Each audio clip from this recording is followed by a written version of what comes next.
another episode. Yo, what is going on, everybody? What is going on?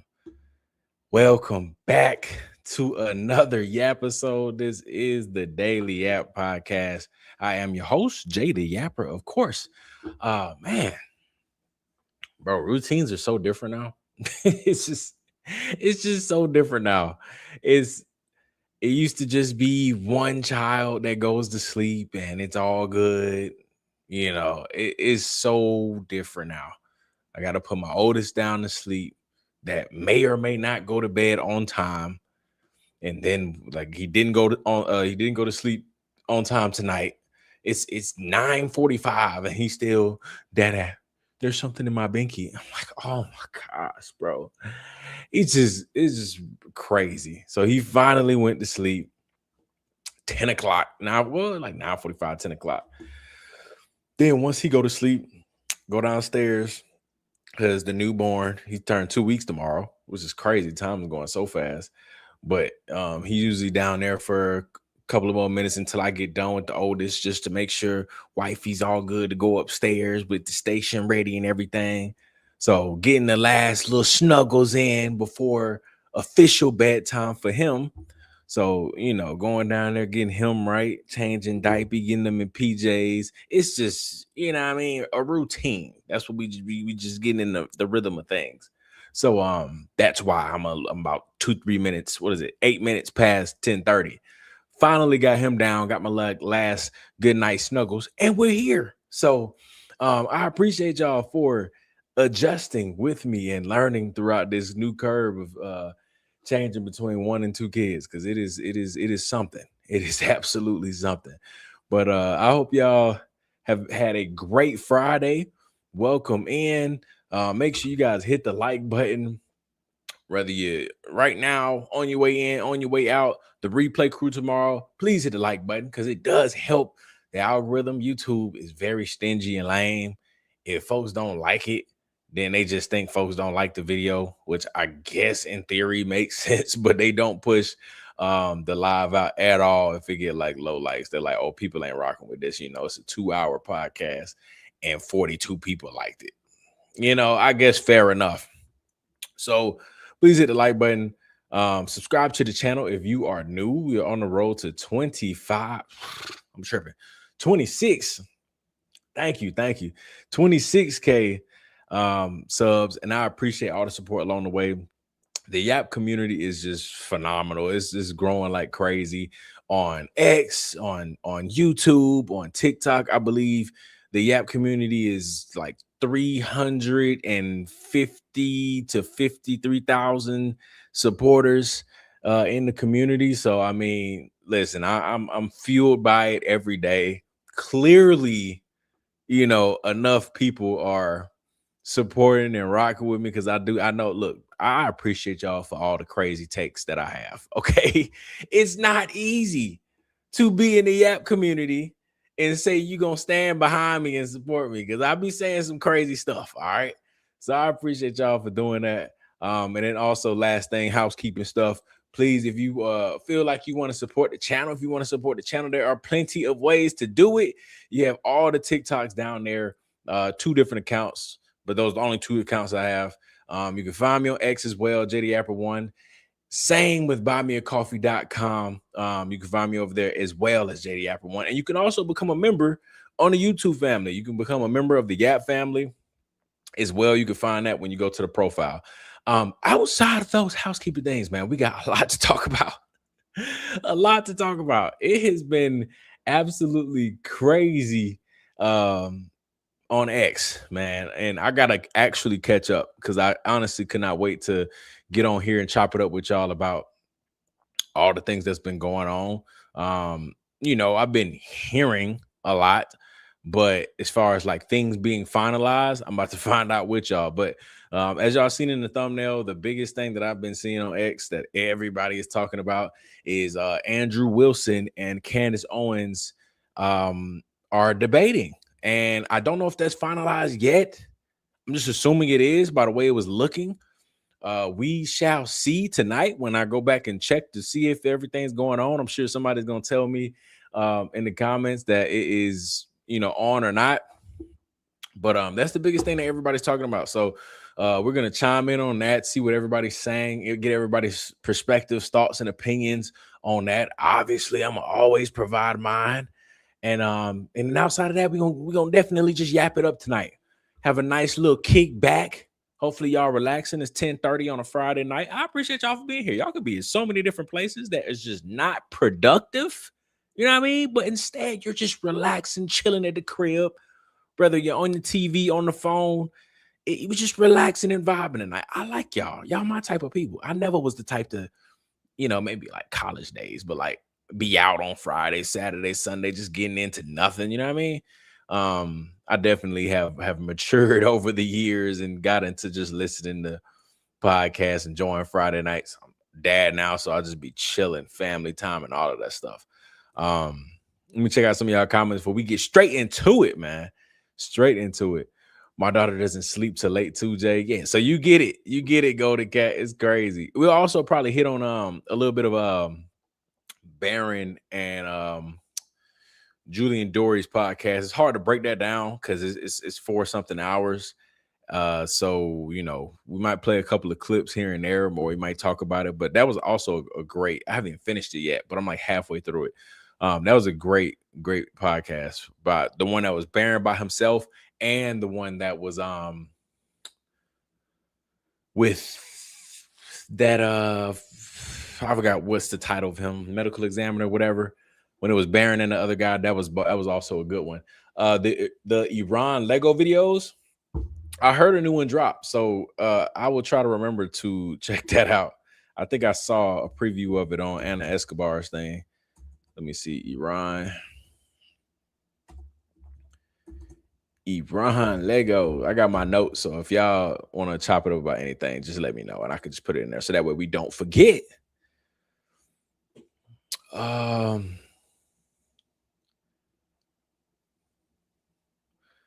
Let's see.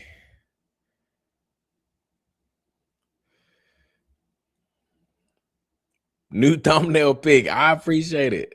Listen, somebody commented on one of the last lives and was like, they was like, can you please change your thumbnail pic? It definitely will look better if you smile in it and all that other stuff. And I was like, you know what? I will actually consider that. I'll start working on that today. So I was inspired by somebody giving me some great constructive criticism. So I worked on it, and hopefully it went well. Hopefully it turned out well. Okay. All right. Let's pull up some Candace and Andrew Wilson really quick. Let's just jump straight into it. Let me actually pull y'all up too, so I can see. There we go. All right. So for the ones that don't know, I guess I will provide some context a little bit and go back slightly to Candace's last live when she addressed Andrew Wilson. I'm not gonna bring up like way back because it was just unnecessary. So I'm gonna just pull up from when Candace acknowledges Andrew Wilson and says whatever on her podcast. So let me pull that up first, and then we'll dive into what they've been going back and forth about on X. 1 second. Does she got no? She don't have no chapters? She about to make me find it? Don't do me like that. Okay, I found it though. All right. Here we go. Andrew Wilson has been begging to debate somebody from the opposite side on this whole Charlie Kirk and Tyler Robinson thing, and he's been on the internet talking about, I'll throw out 100,000, 200,000, 300,000. Candace Owens is scared to debate me, blah, blah, blah, all the other stuff. So I guess it finally got around to Candace, and here is her acknowledging Andrew Wilson. Amoral, who will lie about what people have said and intentionally misrepresent their positions, and who I would say are not reminiscent of the honest debate strategy and style that was once employed by their company founder. I mean, Charlie Kirk's brand was clean and respectable. Here is Andrew Wilson, who, I'm not kidding, Turning Point USA says they welcomed him to teach others how to debate. Here's him debating a feminist leftist. Her name also happens to be Charlie. Take a listen. Well, I'll try to rephrase this. I'm going to reframe, and I'm just going to be totally honest with you. I will never be able to convince you of my worldview. You won't. I know. But the reason is not because I'm not a great orator or I don't make good points or I haven't said things which should be compelling to a person. But Charlie, I just think honestly, you're too fucking stupid to understand them.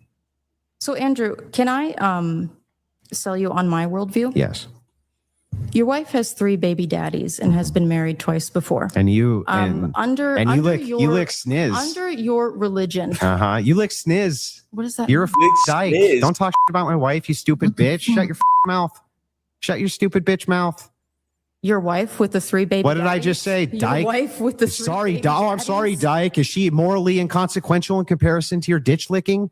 Do the men that you try to Do the women that you try show to your hatred against? Do you the women that you try convince to them that they shouldn't? You know, Charlie, did I pursue bring women? Do they know Charlie, that did your I bring wife your is 5 family? years older? Did I bring any of your You call family me into stupid? Did I You say call anything me about your stupid. family being stupid, Charlie? You could. It's You could because go I'm for it. better than you, Charlie. No, it's because you're embarrassed and you know that the traditional values that you try to sell people Okay. on are bullshit because Let's you go are not through a it. traditional man. Chuck, let's go through it. You are not a traditional Let's man. go through it, Chuck. Tell me what I'm doing, which is immoral.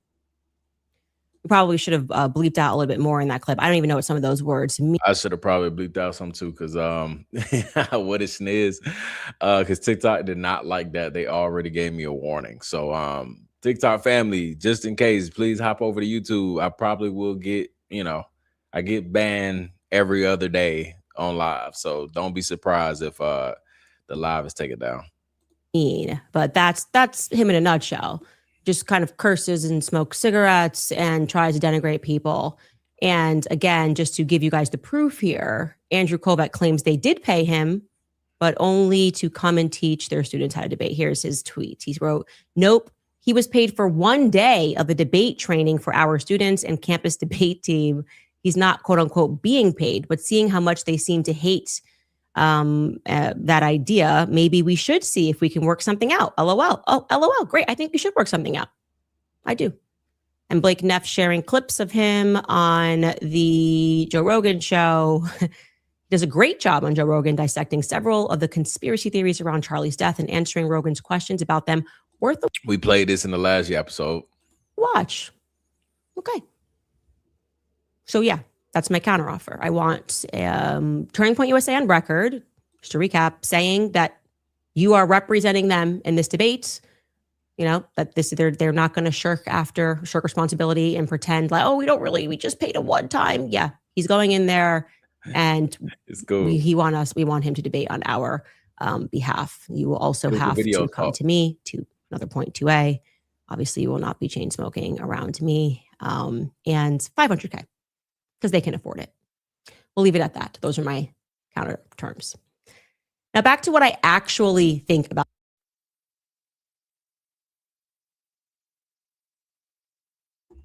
Muted, my bad.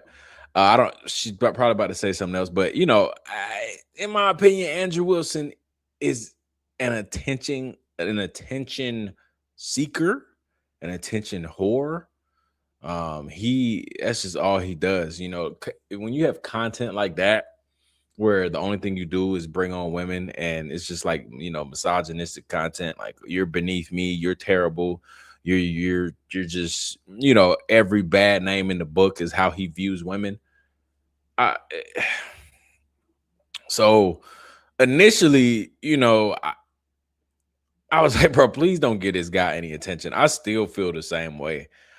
This guy does not deserve a lick of attention. Also, just because of just his respect towards women. So he doesn't really deserve a platform.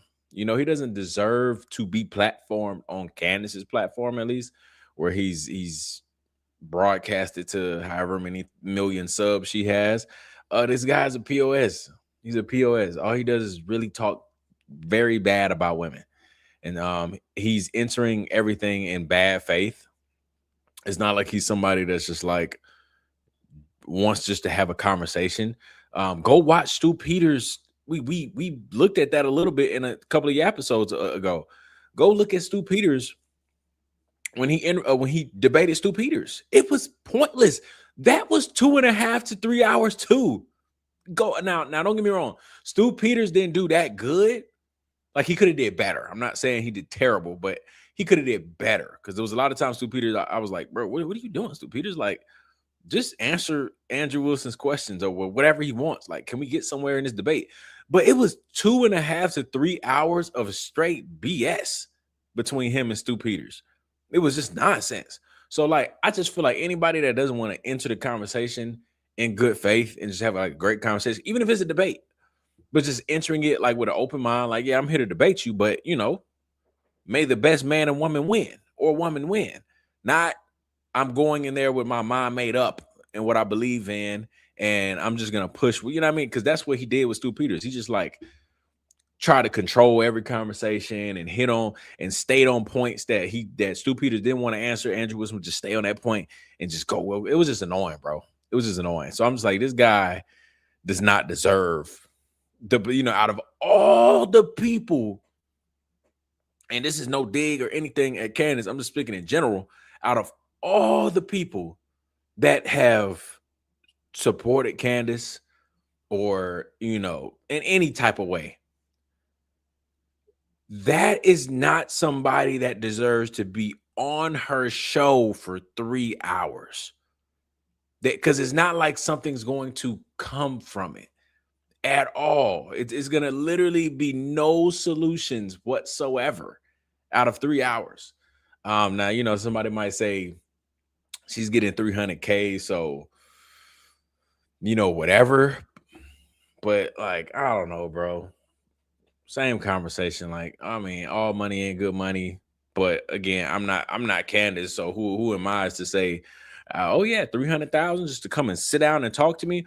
For me though, when I started hearing the money kind of threw me off. I'm not gonna hold you. Like, the money kind of threw me off, just because, like, it's a similar thing that the elites and the folks up there in that top category bracket, that income bracket, how they be just throwing around dollar amounts that the regular people, us regular citizens, will just never ever see at one time. You know what I mean? Most of the time, maybe in a whole lifetime, if you add up all your income over a lifetime. But as far as like seeing it at one time, a lot of us will never see it at once. So when I'm just seeing everybody just throw around like, oh yeah, I'll pay you 300K just to sit down and talk to you for 3 hours.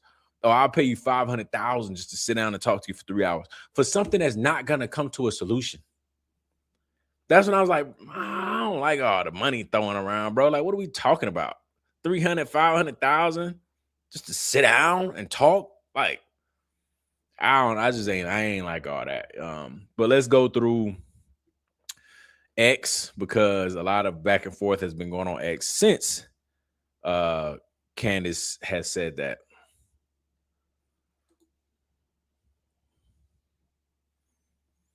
Said, why would she sit that with him for free? Or why would she sit with him for free? He's trash. He better get paid. Don't sit with him at all. I don't like, again, that's just me though. This is me. I also don't have $300,000 in my face, whatever. Somebody's going to probably say that. But like, in my opinion, it's just like, no, bro, you are so trash. You don't deserve, because think about it. I'm sure I'm 300,000 up, but at that point, you're doing it for the bread. You're doing it for the money. Because at what expense, at what cost will it be for somebody like that to be on my platform for 3 hours? You know what I mean? Like, that to me is more important. Like, my platform is built on a certain foundation. You know what I mean? That's how I am with my small little platform. It's built on certain foundations. So like, who am I to compromise that and expose, that foundation and burst all these little holes, poke all these little holes in it, allow the community to just be infected with such a cancer You know what I mean? Like, I really do. Like, it's like protecting your peace in a way. Like, I told y'all that with Lisa Knowles a million times. I'm like, bro, I had on Lisa Knowles one time, and it was cool. Like, Lisa, she sometimes watch. I don't really care. Like, she already know. I've said this a million times. I had her on once, and that's because I didn't really know who she was coordinated with. I didn't know there was secret group chats going around talking about protecting Erica Kirk. I had no idea, right? I was trying to figure out, why does this woman keep on mentioning my name? So, like, come on, just come on live and let's chop it up. But then once I figured out that the conversation was not in good faith and she was there to push an agenda, I mean, we could have set up plenty more debates with her, but I literally was like, I'm not with it.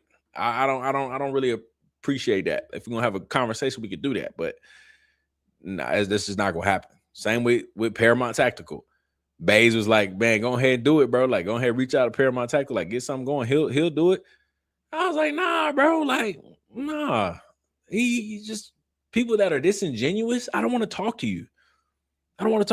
Like, I want to protect my peace, protect the community. We brought on Nick Brooks, the lawyer from California, the other night, and a lot of people didn't like him. I saw the comments. I was reading it. I watched I looked at post-production. I was looking at the comments then. A lot of people didn't like him, but there were a lot of times in that conversation. I wouldn't say debate. It's always like an open conversation with me. There were a lot of times in that conversation where he wasn't just shutting it down and just like disagreeing just to disagree. You know what I mean? Like, he would have a conversation where he might be like, dang, like, that is pretty strange. Like, it was a conversation. He was open-minded. Even if he was biased, I was open-minded. I'm okay with that. I will forever do that. But, Andrew Wilson is not that. You know what I mean? So, like, we're about to get into some of the terms, I guess, before I just go on a full rant already. But I also, when I was looking at, even the time frame and the time limit, like Candace was, I think they're saying, talking about 3.5 to 4 hours. And I initially was like, I mean, we have never got a 3-hour episode from Candace ever.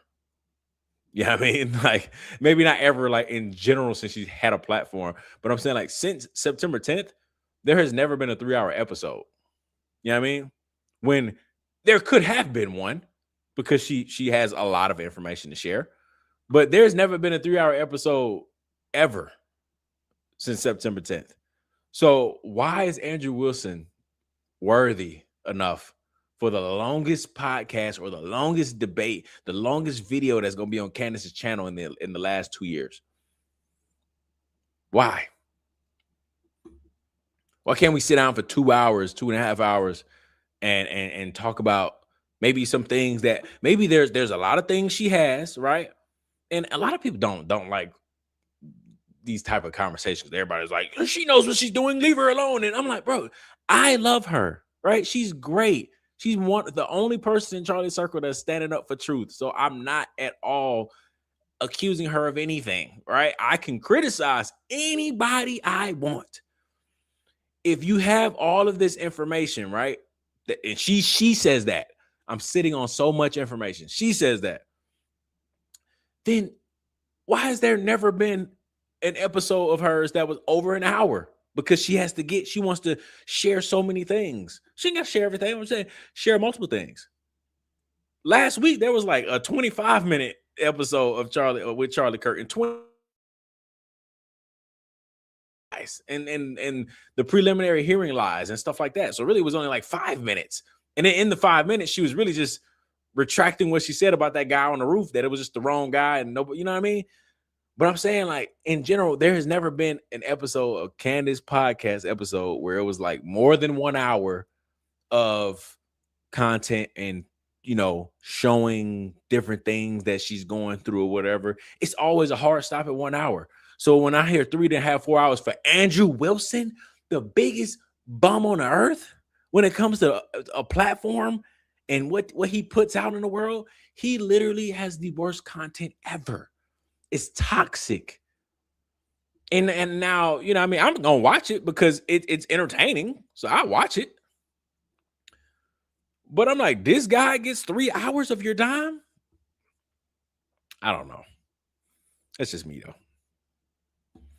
You know, so that's why I said the money just threw me off, because I'm like, what are we talking about, bro? 300,000 just to sit down and talk, while us regular people that gotta get up for work every single day sit there and just listen to this whole debate as she just got paid somebody's salary, 3-4 years of somebody's salary at one time to sit down and talk, and everybody's just sitting around their computer at home in their regular places and their regular incomes, getting ready for work.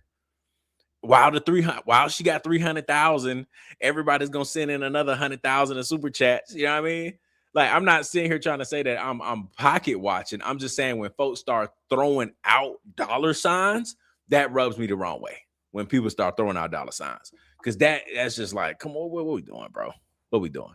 Let's have a little respect here. Let's have a little respect here for the regular folks, okay? Okay. Let me pull up some of these things. Here we go.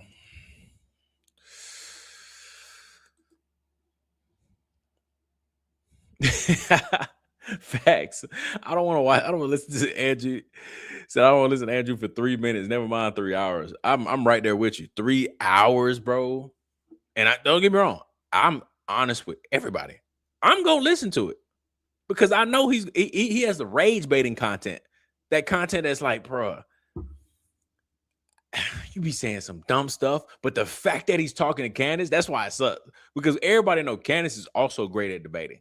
So it's one of those things that's like, I can't stand Andrew Wilson, but god dang, I like Candace. So you really finna make me sit here because I'm gonna sit here for 3 hours because I want to see how Candace handles you. But then it's also gonna be miserable at the same time. It's just like, it's just crazy. But I knew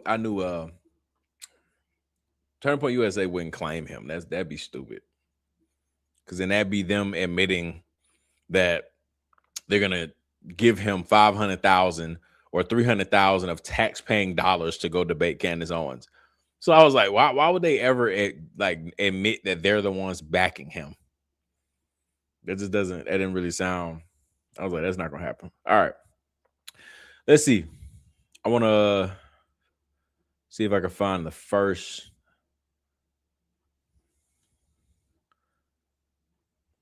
All right, here we go.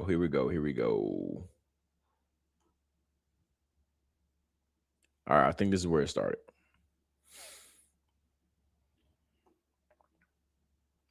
Oh, nope, his wife gets involved too. Oh my gosh. Okay. All right, found the beginning. Here we go.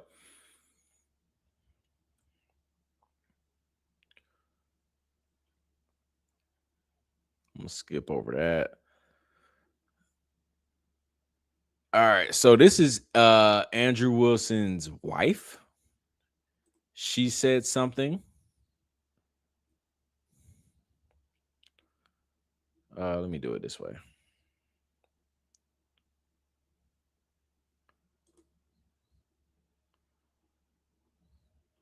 Man, I'm not finna do all that. I ain't gonna hold you. I'm really not. I'm not finna go through like all the drama because I'm really not that type. I'm not that type. So but just know Andrew's wife went to his defense or came to his defense and was going back and forth with Candace like all night last night.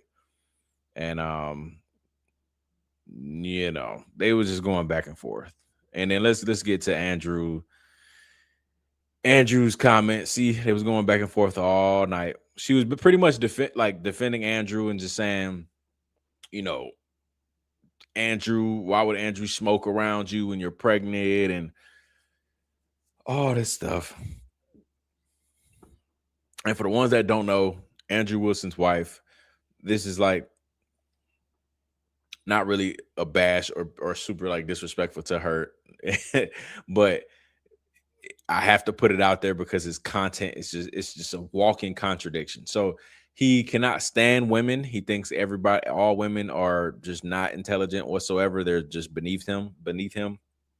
But his wife has 3 baby daddies and has been married like twice previously. So he bashes women for a living, but he chose to marry the same type of women that he bashes on the daily. I don't know. Okay. So that's Rachel Wilson for you. All right. So let's get into when Andrew Wilson finally says something. Here we go.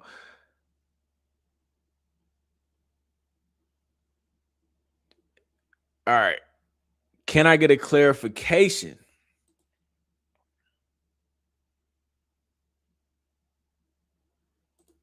Nope. All right. Oh my gosh. There's so many. I told y'all we got a lot to talk about tonight. All right. So here's Andrew Wilson's response to Candace Owens' podcast that we just listened to. My counter back, 500K is fine. I will crowdfund it, $1 million actually. So I get 500K as well. That's what I'm saying. Like when they, you know what I mean? I'm like, well, what are we doing here, bro? Now he's trying to make 500,000 again. Just a slap in the face to us regular folks. You feel what I'm saying? Yeah, bro. I'll throw 500K as well, so I can make 500K too. And all of us, like people on X, are like, yeah. Oh, this is gonna be so good. I'm like, bro, how do y'all just like looking at this, bro? I don't know, bro. I might just be different. Travel there is fine on neutral ground. Can't be her studio. That's a ridiculous act. I suggest Michael Knowles moderate. We probably both trust him. If not, I am open to somebody else, which is also just so crazy to me and bizarre because Michael Knowles, if I'm not mistaken, is Candace Owens' kid's godfather. So it's like, this is why I say everybody should always have an open mind. Okay. You can ask questions about anything you want. Anything. Don't let anybody tell you can't. Because I've never been able to put that together either. Okay. Michael Knowles is Candace Owens' kid's godfather. He also works for the Daily Wire. Okay. The Daily Wire. He also works for the Daily Wire. So he works close with Ben Shapiro. I know it's crazy, right? And then on top of that, apparently Andrew Wilson trusts Michael Knowles, meaning him and Michael Knowles they have to be cool. And then Candace Owens obviously is cool with Michael Knowles. It's just, it doesn't really make any sense. So somebody asked me in the comments, do I think that Candace Owens didn't know Andrew Wilson? I don't know. Like I really don't have a guess, to be honest. You know, I want to say yes, but that might just be confirmation bias. But I don't know. Because, she is up there in the political world. I know she says she's out of politics, but, she is up there, Andrew Wilson. I mean, he has a platform too. So I don't know. Again, I might have some confirmation bias. So once I saw that he also knew who Michael Knowles was, I mean, that doesn't mean Candace Owens knows every single friend of Michael Knowles. But I just feel like what we learned in this Charlie Kirk investigation is that everybody is connected. You know what I mean? So I wouldn't put it past anybody. Like maybe so. Like I just found out 2 weeks ago that Brandon Tatum goes to George, Candace Owens' husband. He goes to George when they have a problem with merch. So I already knew Brandon Tatum did Candace Owens' merch. I knew that already, but I had no idea that Brandon Tatum goes to George and they also communicate too when they have merch issues. If something gets escalated, I'm like, bro, everybody's connected. Everybody's connected. I don't know. It's crazy. Debate has to be 3.5 hours long. I don't know what I'm reading. Debate has to be 3.5 hours with hour-long cross-examinations. 10% battery. What I got? She can go first and examine any views of mine on the Kirk assassination, as long as I also get an hour to cross-examine.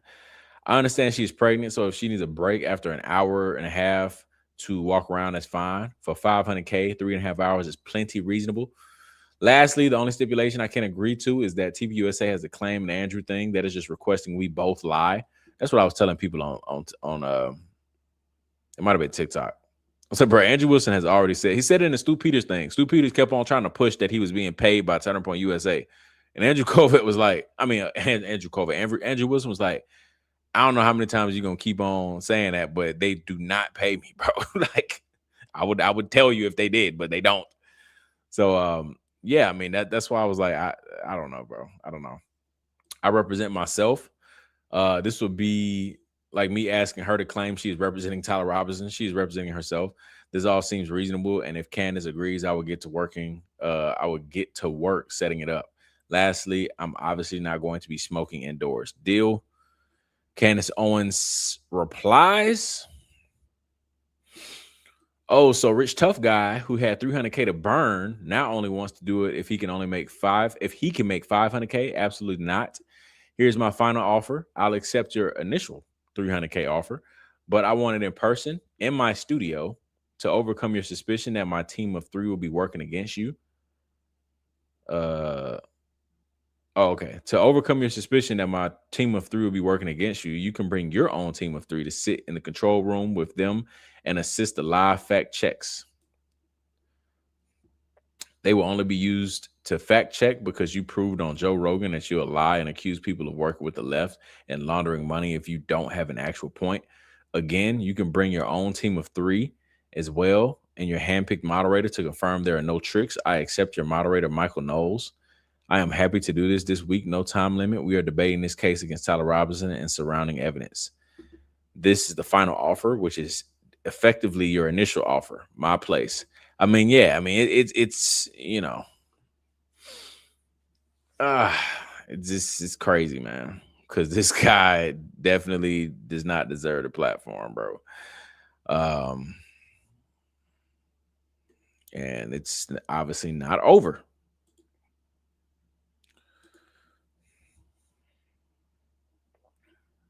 All right, so then he says, can I get clarification? It's Friday, so you mean next week, like would next Friday work? Second, the topic itself, all claims made by yourself about the case pertaining to Tyler Robinson and Charlie's assassination are on the table, and we each get at least an hour to cross-examine others' many claims.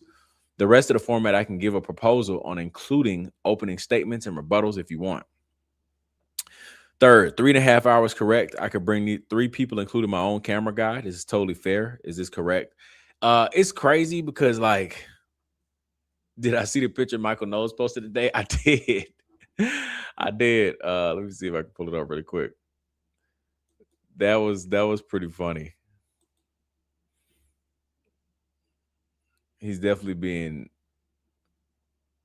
dragged into this mess. But again, you know, like everybody's connected.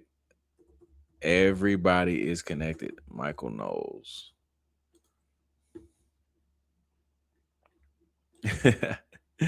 Here's the picture Michael Knowles posted today. That is pretty funny. Yeah, he's definitely getting dragged into the drama. But what was I about to say? Oh, just like, you know, if they're debating, like, what are they debating? The prelim? You know what I mean? That's why I'm like, bro, what's up with the money? Like, what is the debate? Because if she's debating the claims, how can she fact check? You know, I don't know. That might just be something I have to learn on next Friday, I guess. But how would she fact check her claims if like there's no like concrete facts, you know? It's just her sources. It's not like it's out there like the preliminary trial where like, oh, you're debating the evidence or, you know, something like that. But I don't understand the fact check part because I'm like, if it's a claim that Candace has made, then, you know, for Andrew Wilson, it's almost like Why would I debate that if I don't know if it's facts or not? You know what I mean? It's your source, but it's not public information. I don't know. It's weird. I'm curious. Not that it's not possible, but I am curious because I'm like, outside of the of what we know that's public information, I don't understand how you can fact check everything Candace has ever said. She knows if it's true or not, but I mean, well, she can't even really say that. Well, maybe she can because she has the source. She knows how true it is, but you know, I don't know. That's a weird one. But let's continue.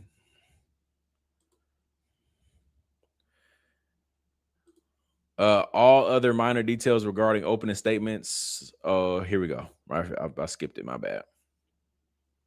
Sure, you can get clarification. Yes. Next. There we go. Next Friday will work with me. Yes, you can bring a cameraman if he makes you feel better. So you are now approved to bring 4 members of your team plus a cameraman. Plus, I have just approved your moderator. For clarity, this makes your team bigger than my own. I am fine with that. No, you don't get to now add in this weird stipulation regarding a 1-hour cross-examination. You have been requesting a debate since May.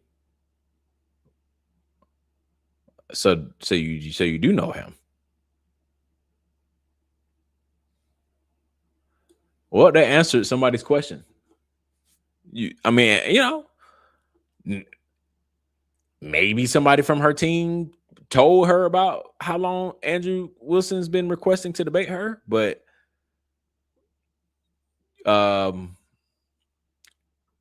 clearly she does know him if she knows that he's been requesting to debate since May. It's August. Yeah, okay. I can understand. I can understand. Her team may have caught her up to speed. We will debate the Tyler Robinson case and the evidence which you claim is overwhelming. That's a solid debate. You know what I mean? Like, that's what I was talking about with Nick the other night, the lawyer. I'm just like, explain to me why you think it's overwhelming, and then go from there.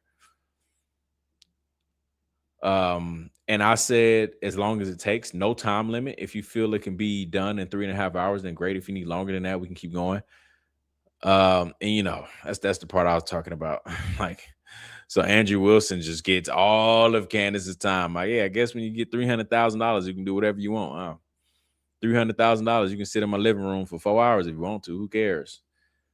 It's just amazing. It's just crazy. All other minor details regarding opening statements, etc., can be I always say etc. So please, anybody that has like that weird thing of people that has to say the whole word, I always say etc. Can be ironed out offline. Oh my God, say that 5 times. Just entirely unnecessary, and I've never seen anyone require this when agreeing to a debate. It's a discussion. The job of the moderator is to make sure people are given adequate time to respond and speak. Do we have an agreement? You know, I wish, you know, Michael Knowles has been somebody as well that I'm like, hey, well, why don't you comment? You don't want to lose your job though, so he ain't gonna say nothing.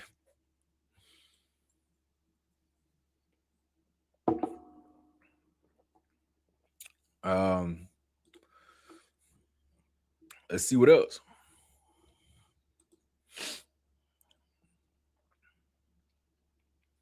Because I don't think it's done. Oh, they got some DMs. So we're going to get to that.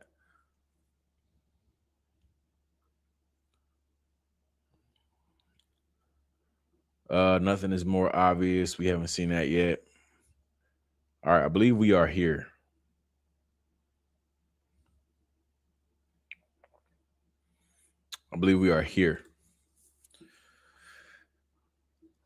Then we have an agreement. If you agree to have your claims cross-examined, this debate isn't specific to just the evidence against Tyler Robinson by the state. That's improper framing. It's a debate also about your claims regarding this case and Kirk's assassination. That's the part I was talking about. Like, how can you debate that if you don't know? You know what I mean? Like,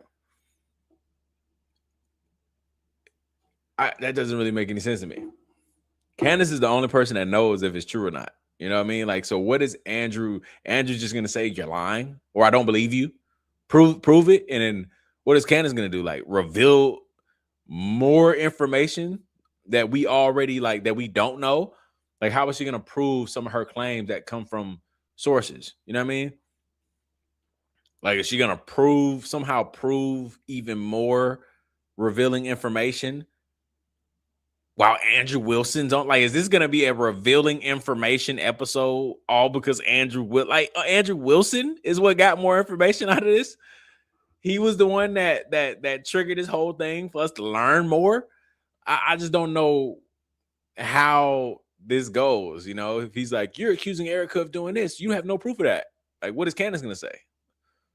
I do have proof, but I can't, say it because of, I don't know. I'm curious. Now, again, not that it's impossible. I'm just like very curious on how this is going to go because nobody knows some of the things that Candace brings up. It's just her sources and her insiders. So how can you debate that?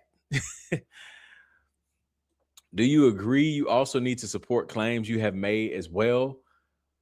Right. Yeah, I don't know.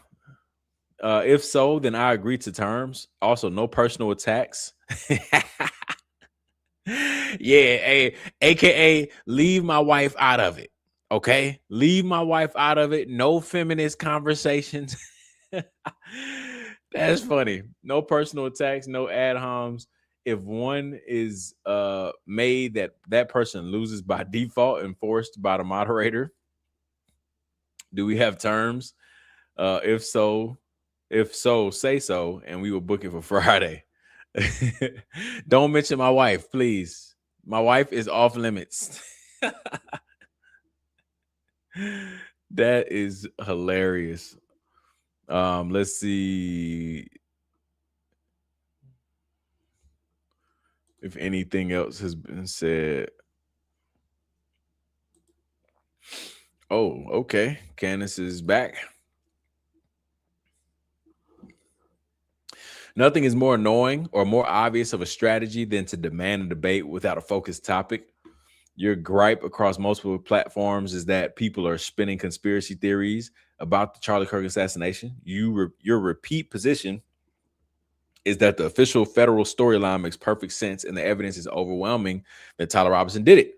If you prove capable of overwhelming the public with the evidence that Tyler Robinson did this, then you would simultaneously prove your position that any and all conspiracies or alternative theories are misguided, wrong, and in some cases, plain evil. But if you cannot sufficiently convince the audience that the case against Tyler Robinson is crystal clear, then you prove that alternative theories are not just warranted, but necessary. I agree with that. Again, show me how overwhelming the evidence is. Prove it. That is a debate. As I have already stipulated, there is no time limit, but I am going to ask that we keep the conversation focused by at first dedicating our time to debating the actual case and the evidence you have repeatedly described as overwhelming. I agree. That is a great start. Once that has been debated, you are free to introduce and to question me about any of all my alternative theories and or my opinion of Erica, etc. to your heart's content. Again, that's the part where I'm like, I don't really know how that'll be a debate. That's literally going to be like, how do you know certain things? And then like, what is Candace going to reveal how she knows it, or like reveal new information? I don't know how that's going to work. Again, there is no time limit. This structure guarantees a focused discussion which audiences can follow while also guaranteeing the time to ask any and every question pertaining to my conspiracy theories. I have just DM'd you so we can get it set up, time, square away any other. I'm not the smartest person in the world. I'm not gonna lie. I've never seen that before. Minutia. Look, leave me alone, please. Leave me alone. I'm being honest with y'all. I've never seen that before. So don't beat me up after I'm being honest.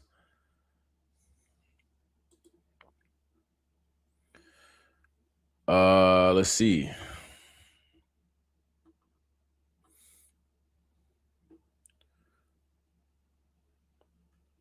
He responds,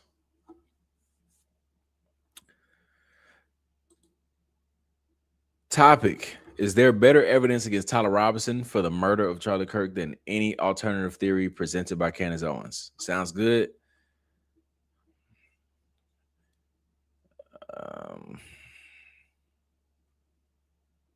So you're unwilling to take or defend the official narrative.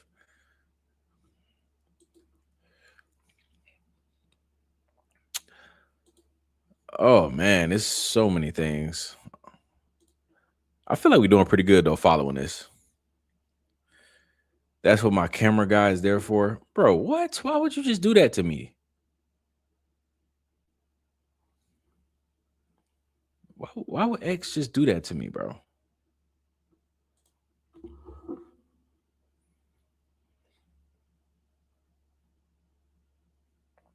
All right.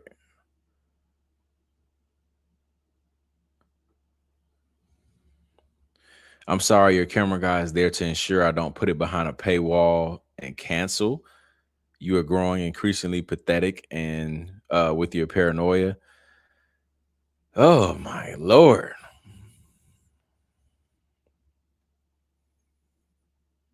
Okay, so here's a response. You cannot make the debate claim something that neither you or I have ever stated. That's not how debates work. You have claimed that the evidence against Tyler Robinson is overwhelming and crystal clear. I have disputed that entirely and offered many alternative pieces of evidence that I feel should be thoroughly explored, which poke holes in the official story. The debate topic should be in this order: is there overwhelming, crystal clear evidence that Tyler Robinson assassinated Charlie Kirk, as Andrew Wilson and a great many of others have stated? Are the alternative theories presented by Candace regarding Charlie's assassination viable? Claims made by Candace. I get the feeling you don't actually believe the evidence against Tyler Robinson is overwhelming at all. Just a hunch, proven wrong. I mean, yeah, anytime you get into a conversation with people about it being overwhelming, and it's like, okay, cool. Can you please list your overwhelming evidence? I mean, they don't ever really have anything to say. I asked Nick that the other night, the lawyer, because he says the same thing. He says he thinks there's overwhelming evidence and all that. And then I said, I was like, can you list off all the things that you think is extremely overwhelming in this mountain of evidence? And I mean, again, it's just not much that you can say that's just super, I don't know, compelling.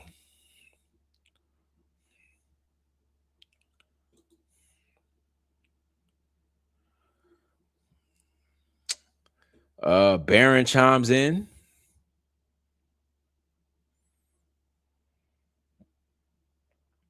See what he said. Claim the evidence is overwhelming that Tyler Robinson killed Charlie with a 30-06 from the Losi Center roof. That is for Andrew Wilson. Per TPUSA and their ilk. That's easy. That's an easy W for you, Andrew. Book it and show up Friday. Baron shows up too. Y'all know they stay close. Baron shows up to the debate too. He's just sitting in the background of Candace, just listening. You can see him in the background, about a Brigitte doll or something.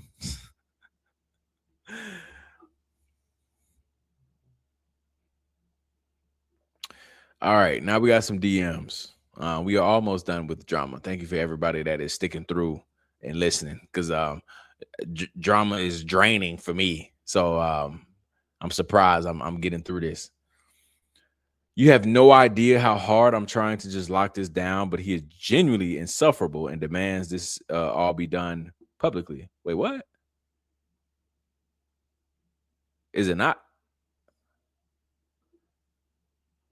Y'all, am I missing something? Was this not public the whole time?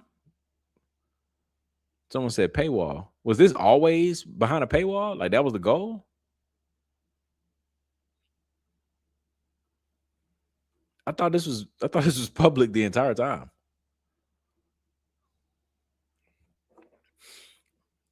Okay, let me keep reading and maybe learn something. I know this is very small for y'all, so I'm gonna just read it. Candace sends, what is a paywall?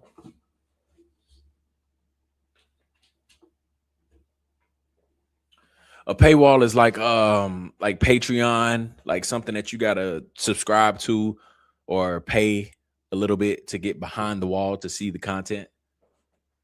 So like when people have like Patreon or like if I do like if somebody does like a members only live, where they are live, but you gotta pay however much it costs to see the live. So that's that. I thought it was public though. I thought it was public the whole time. Since when does Candace do a paywall outside of her book club? No, she means he wants to iron out the details publicly. Okay, that makes more sense. Thank you.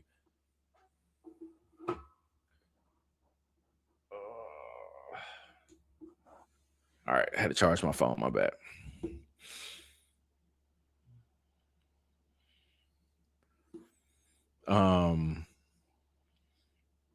All right. Candace says, hey, what is the best email so we can coordinate time, logistics, and payment? Looking forward to it. Well, first I would, and then Andrew says, well, first I would like to keep it public until we actually agree to the details. Then the minor stuff we can discuss. Thanks. Okay, so that, yeah, okay, that's what we're talking about then. That's what somebody said in the chat. Luron 7. Thank you. Yeah, that's what okay. Candace says, what is the stuff you feel is major that hasn't been addressed? I really do want to keep, I do not want to keep going back and forth publicly when we have broadly agreed to the terms already. You have my permission to share this conversation publicly, but I think it's time to act like adults now and work through whatever lingering hangups you may have, which I feel have all been sufficiently addressed. What's his name? Andrew Kovac. I probably should have did that the first time. I'm sorry. I keep saying Andrew Kovac. Andrew Wilson says, you haven't agreed to terms. You haven't agreed to terms. You just publicly said you were upset about there not being a specific topic. I posted one. Let's just stop messing around and agree to terms publicly. Easy peasy. Okay.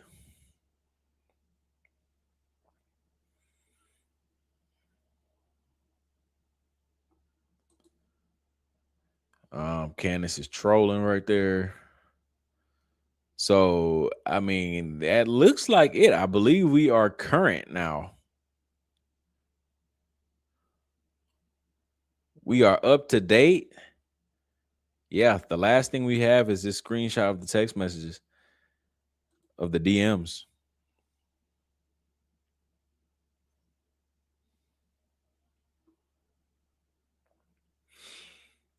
Let's look at some of these comments.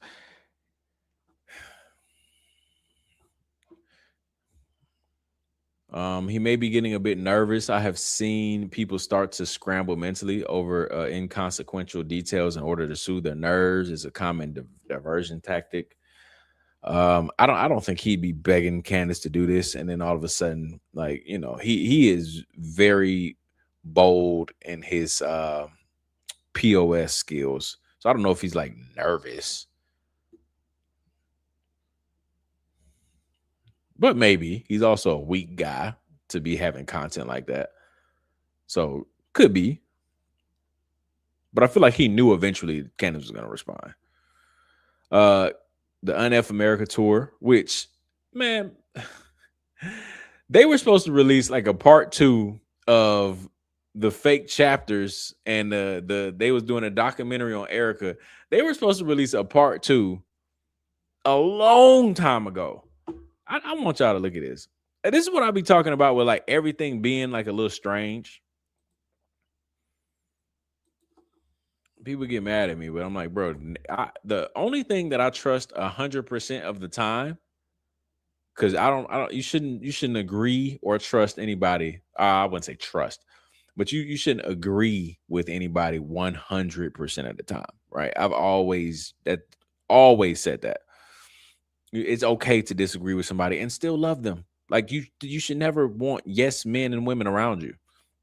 That's just gonna run you straight into the ground. That's Trump's fault. He's talking about some. I like people that like me. If you don't like me, I don't like you. Those are yes men. That's terrible. But you shouldn't agree with anybody 100% of the time. And so it's okay to criticize and all that other stuff. But the only thing that I trust 100% of the time is what I see with my own eyes. And if I have a gut feeling, I just my gut is more so like, all right, I give you 3 strikes with my gut, maybe 2 strikes with my gut. If something is off, I'm like, okay. But the second time, my gut is really turning. So my gut, I give you 2 times. My eyes, I trust 100% of the time. Whatever I see with my eyes, I'm like, no, I understand. I see what I see. But with this Unf America tour, it was weird because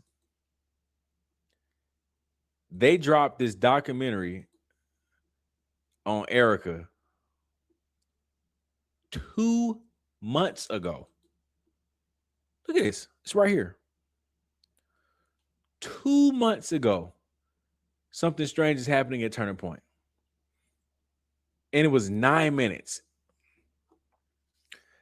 They have not dropped anything about it since. And the Unf America tour, like they've been in my comments before, TikTok, X. Like they follow me as well on X. So you know what I mean? You might see this. That's strange, bro. That's strange. Because what happened? And I remember when they was in my live one time, I was like, yo, like that first documentary, that episode 1 was really, really, really good. And I remember it was like maybe 3-4 weeks down the road. And I was like, where's part 2? And they literally said then a couple of weeks. I was like, okay, cool. Like, cause it's doing good. Like, I don't really agree with the movement, but we have an agreement right here that Turning Point USA is weird and Erica's weird. So I'm excited. And they literally have not dropped anything. And it's like, how many times is this gonna happen where like weird stuff like this happens? Did they get a cease and desist? Like, are they controlled up? Were they just hopping on the train? Like, I don't know, man, but they haven't released anything. And there hasn't been a preview. It's yeah, I guess you're right. It's not a documentary, but it was only 9 minutes. I don't know. It was so strange to me. They just dropped it one time and it just disappeared after saying that they have other episodes on the way. But regardless, they said, Candace, it isn't worth the trouble. He will keep asking endlessly for specifics until ultimately it goes nowhere. Then once you agree, he will pull out at the last minute. Also, make sure he's sober because he's drunk. I agree, man. I've been saying that this whole time. I don't think that Andrew Wilson is worth her time. You know, I don't know.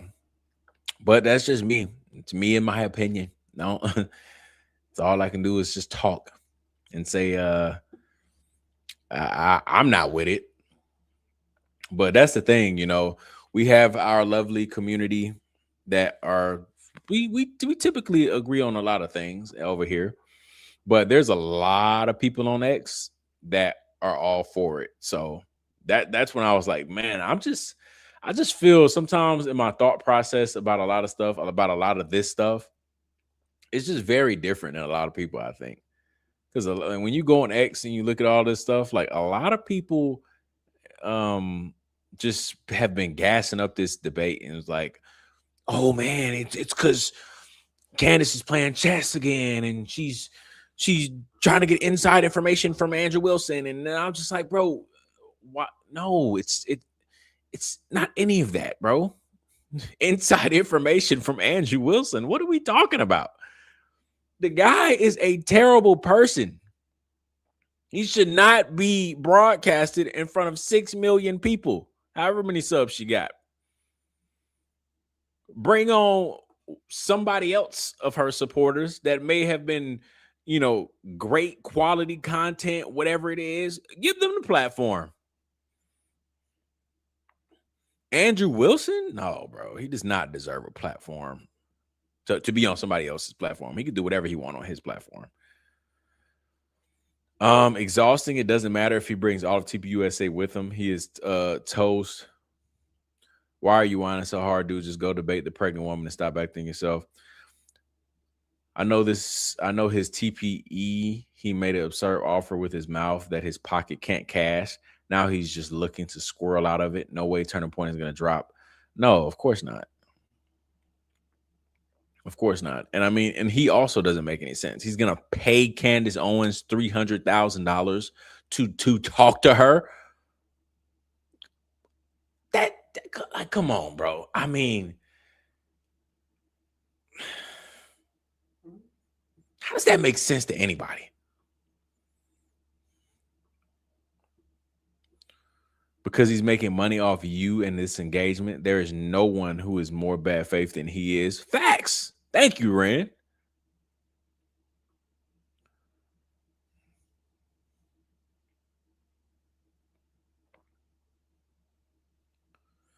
Yeah, it's just, I don't know, man. I don't know. That took an hour, probably a little bit less because we had some housekeeping stuff in the beginning. That took, 40 something minutes to get through. And I'm telling y'all, that dude don't deserve it, but he's getting it. And clearly a lot of people are okay with it and like it. That, is what it is. Can't do much about it. Now, yeah, I made some TikTok videos today. A lot of people. I got called Blake Bednarz today. Man, I got called Blake Bednarz today, all because I said I feel like something's off. I feel like something's off, man. The Andrew Wilson thing is 100% a distraction. That is 100% a distraction.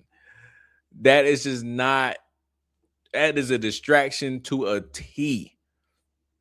And that's what I said on TikTok today. I don't like watching myself or listening to myself. So I'm not going to play the video, but please go check it out. But I got called Blake Bednarz today because I said something is off.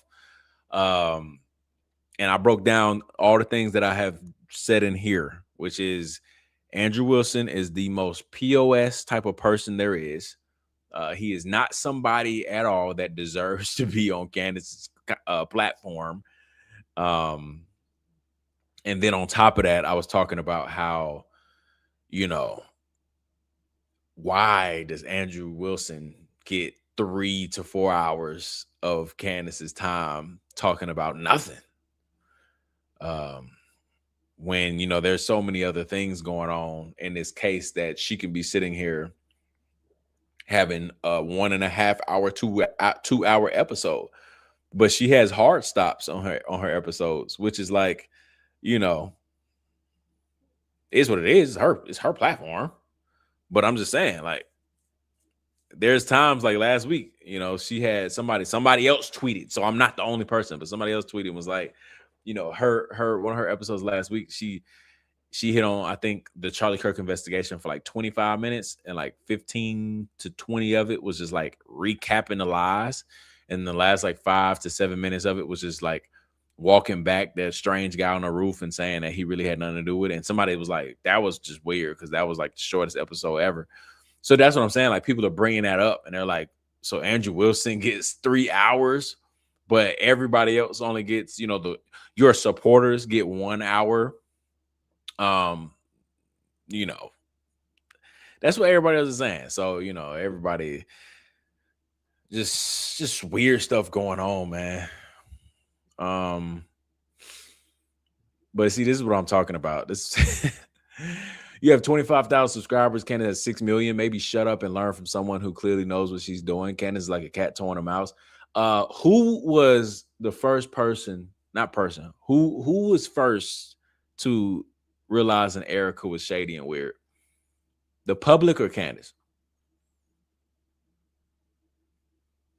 Who told everybody to not look into Erica? The public or Candace? So y'all got to get out of this whole thing with assuming Candace is just 100% right all the time and everybody should shut up and stop asking questions. That's weird. When y'all do that, that's weird. When y'all are like, don't question anybody, but Candace is just asking questions, and y'all like, but nobody else can ask any other questions. That's just weird, bro. Like, you know what I mean? And I'm never gonna fall into that trap. I promise you that. I don't give a freak. Y'all cannot like me for questioning Candace on dog. Oh my gosh. It's just don't even get me started on that. I was finna go on a whole rant, but y'all just gotta remember that. Like, she can be wrong. She's a human being. She was literally telling everybody to stop looking into Erica. And everybody was like, no, she's weird, bro. And it took her months to finally be like, she's shady. So imagine if y'all didn't question Candace then and really get her to figuring out that she was weird. Imagine if everybody just blindly trusted her then. Erica would be walking free today. But nobody ever realized. Everybody seems to forget that a lot of weird things going on in this case, the public has addressed already. And then Candace is like the cherry on top by platforming or addressing it on her platform to the 6-7 million subs she has. But the internet be on it already with the fake kids. Are y'all still like oh, I feel like we're just going through a repetitive cycle of people just forgetting, bro. When Erica dropped the picture of the fake children at Fort Huachuca, or not fake children at Fort Huachuca, but her alibi that failed, y'all realized Candace never addressed it.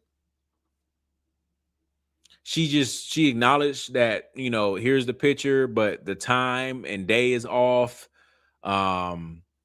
Gary Paramount Tactical wasn't supposed to share it. Y'all realize she never addressed it, right? But does anybody remember the day that she finally addressed that the kids were not hers, were not Erica's? Oh. When Jay the Yapper tweeted on X and was continue to talk about the fake kids. I kept on talking about it for months. And not one time have I ever was like begging. You know what I mean? I don't ever do that. I'm gonna get on my own platform and talk about stuff. And I've said before, I was like, man, these kids are definitely not Erica's. You know what I mean? And Candace would easily be able to debunk this because she saw the kids. She's seen the kids. So I was like, I wonder why she's never said anything about this. Nobody's like trying to attack the kids or get them involved or anything like that. But Erica is the one that showed this picture of the kids.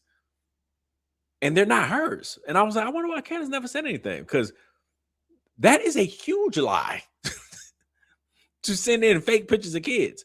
And she never addressed it from December. But I started making TikToks on it, and I was not the first person. But I started making, well, I don't know, but I wasn't the only person.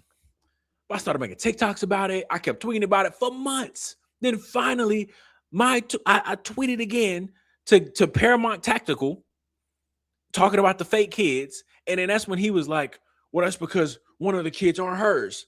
And then Candace tweeted and responded under my tweet to Gary and me.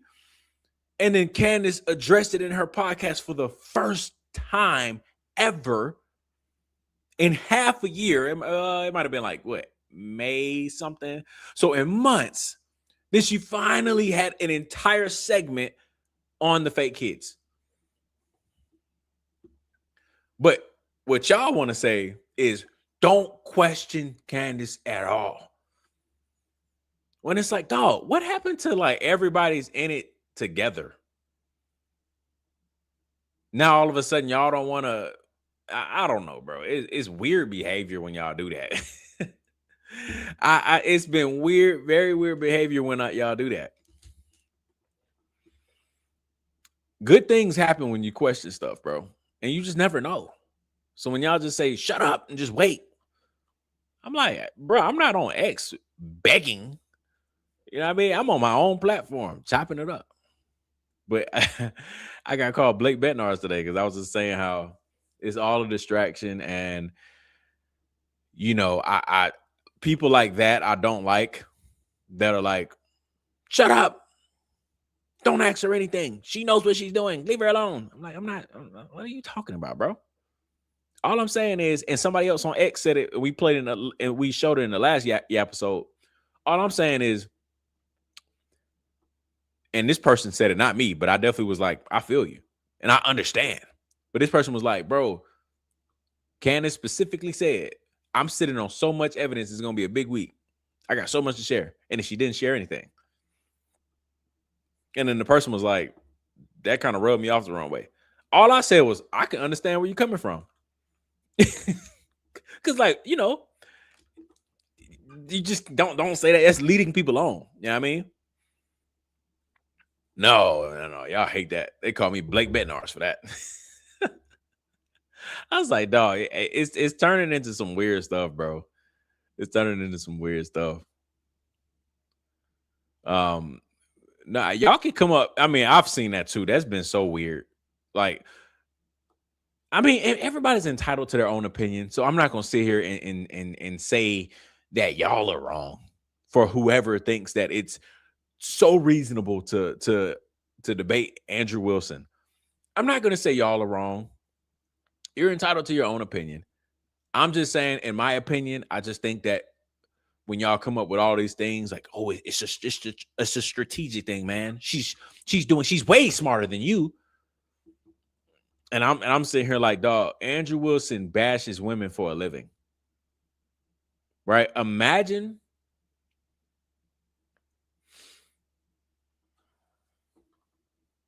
I can't even think of a person right now off the top of my head. But imagine somebody that has like a history of just being super, super, super disrespectful. Somebody might say like Andrew Tate or something.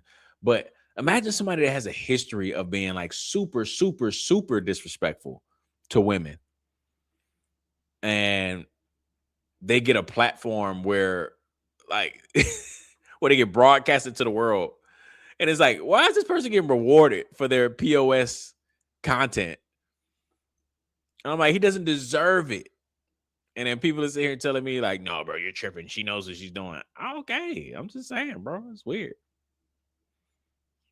Yeah, I watched Julian Dory and Barron's podcast. It was really good. It's hard to like break it down on YouTube just because it's and then podcast because it was so long. But I recommend everybody to go watch it. It was good.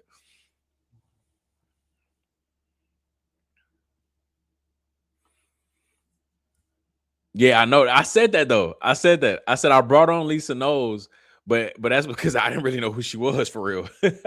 I just seen that she was coming at me, bro, every day. She was coming at me, and I was like, bro, who is this person? And why am I'm looking at her page? Why all my videos being reacted to, and she's just going in? So I brought her on just to see if it was gonna be a great conversation. You know what I mean? Of just like, yo, what's up with you? Why you got beef with me? And so that's what it was for. I had no idea that she was linked with Gary, and they got a whole team of people that's protecting the widow and going out here pushing agendas and narratives. I'm like, oh nah. Like once I figured that out afterwards, I was like, nah, bro, I'll never entertain you again. Like that's crazy. And then just the other day, we found out that group chat is real and it's proof that they are in there doing all that weird stuff. I'm like, nah, bro.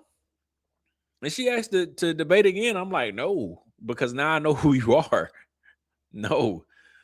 So like, that's why I'm like, Andrew Wilson, everybody knows who Andrew Wilson is, bro. Everybody. But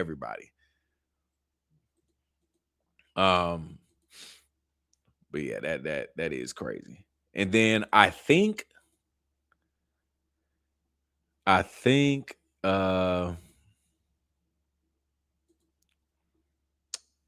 don't know if it's been.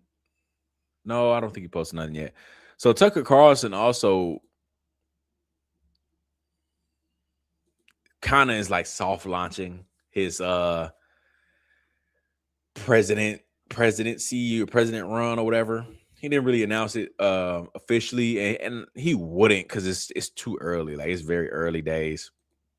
But they're coming up with let me pull it up really quick.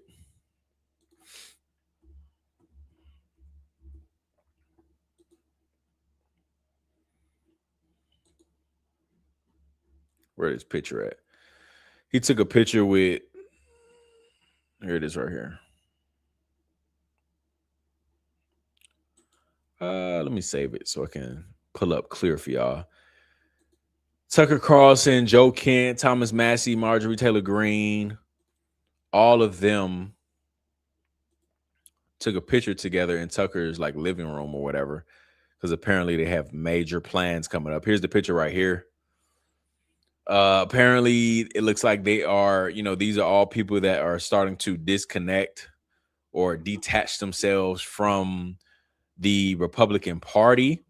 Tucker Carlson has already officially announced that he is moving away from the Republican Party and all the other stuff. Joe Kent has obviously been bashed by the Republican Party since he quit. Thomas Massie is obviously looked at as a sellout from the Republican Party as well. Marjorie Taylor Greene has gone through her things because, she talked about how Trump told her that, her son deserved to die or something like that. So these are all people that are just pretty much pissed that Trump hit a complete 180. And it looks like they are going to start something separate because they're tired of the system that we have now. And so thoughts and opinions for obviously everybody, but here are mine. I don't trust it one bit. I know somebody gonna be like, oh, of course. Jay don't trust anybody. I'm sorry. I'm sorry. I would be lying to you if I sat here and was like, I love this. Oh my gosh, I love this. Now, let me start positive, right? Let me throw out the positives first before I get into all of that. Okay.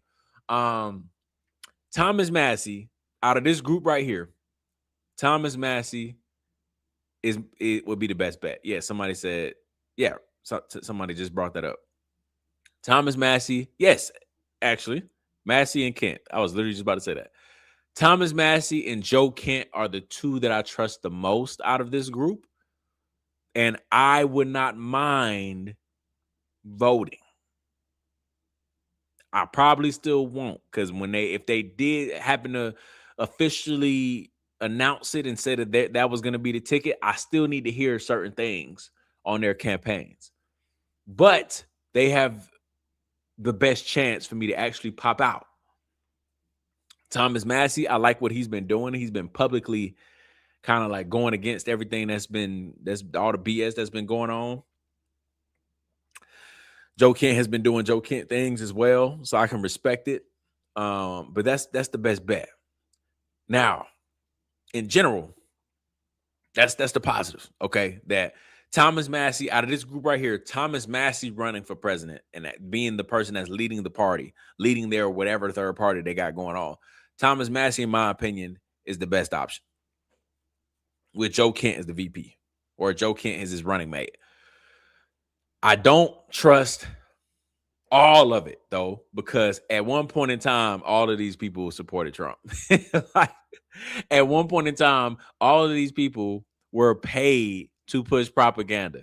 Whether they were, I woke up and now I understand that it's a uniparty. Man, y'all knew that, bro.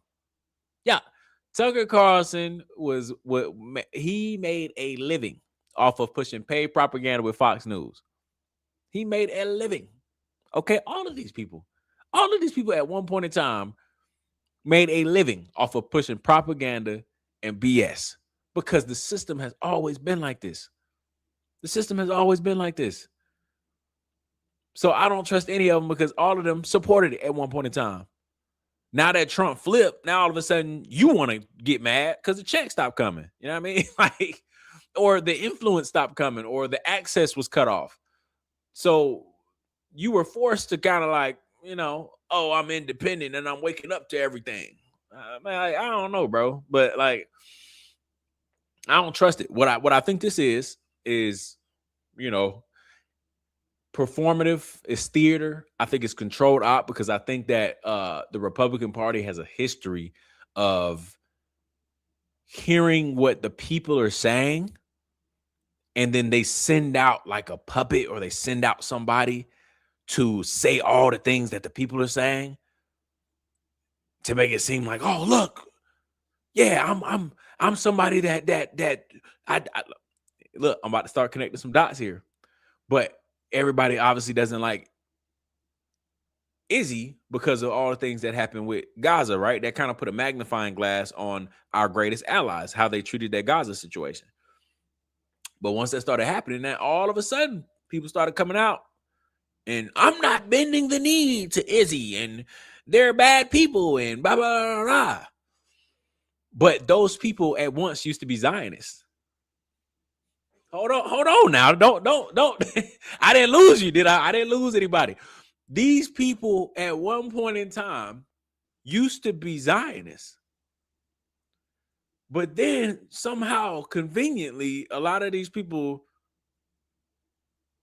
shifted and all of a sudden were not Zionists anymore because they woke up and realized that they weren't our greatest ally. And now they have content talking about how bad Izzy is. And then they got that crowd that went with them. And it's like, yeah, I don't like them at all. They're not a great ally, blah, blah. Bro, you used to be a Zionist. Can anybody in the chat say that they used to be a Zionist? And now they're not? Like, that's a very big jump.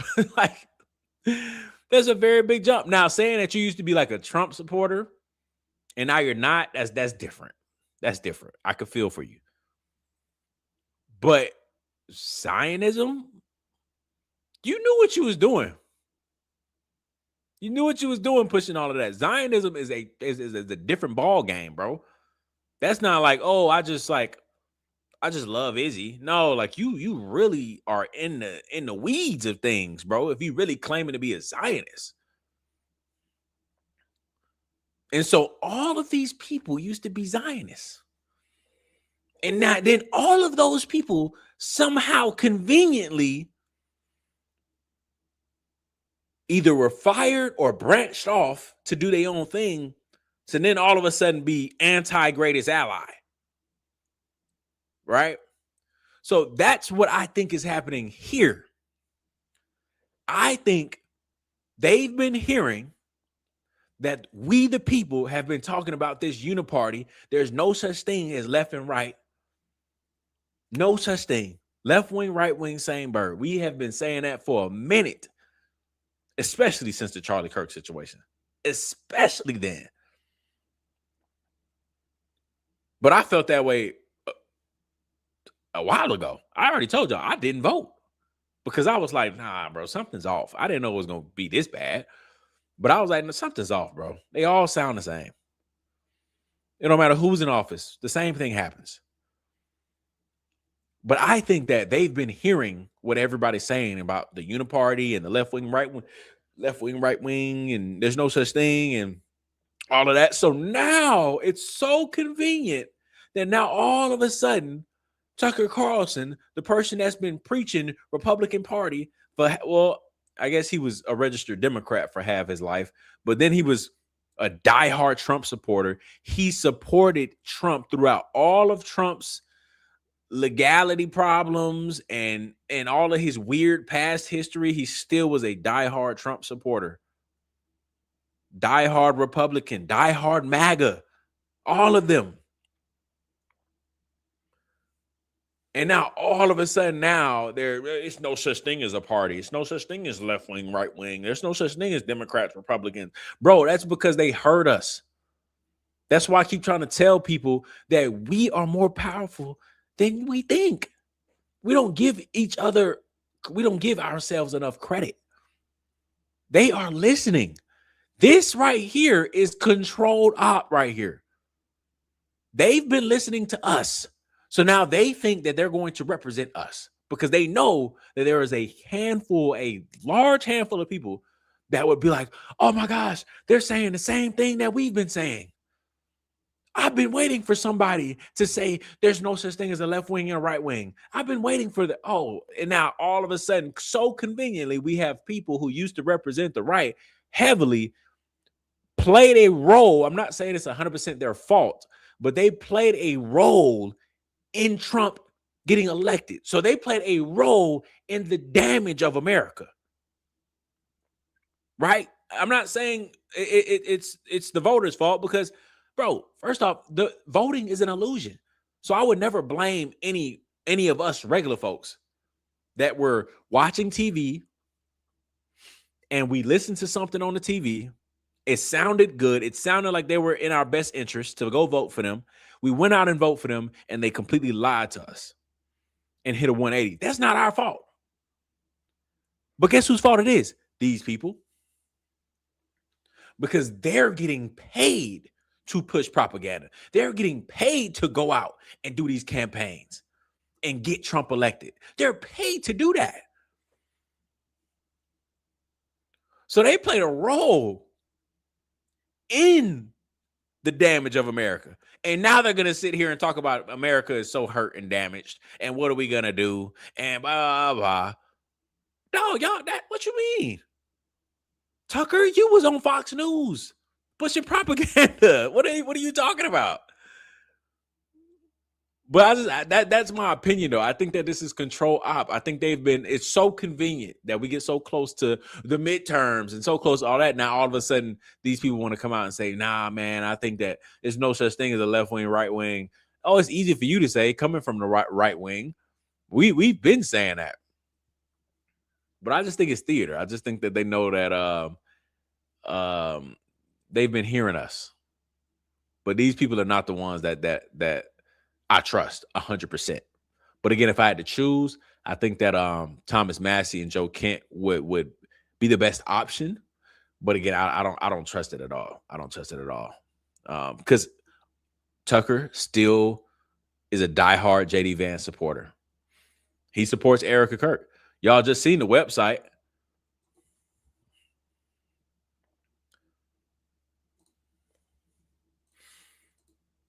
Where is it?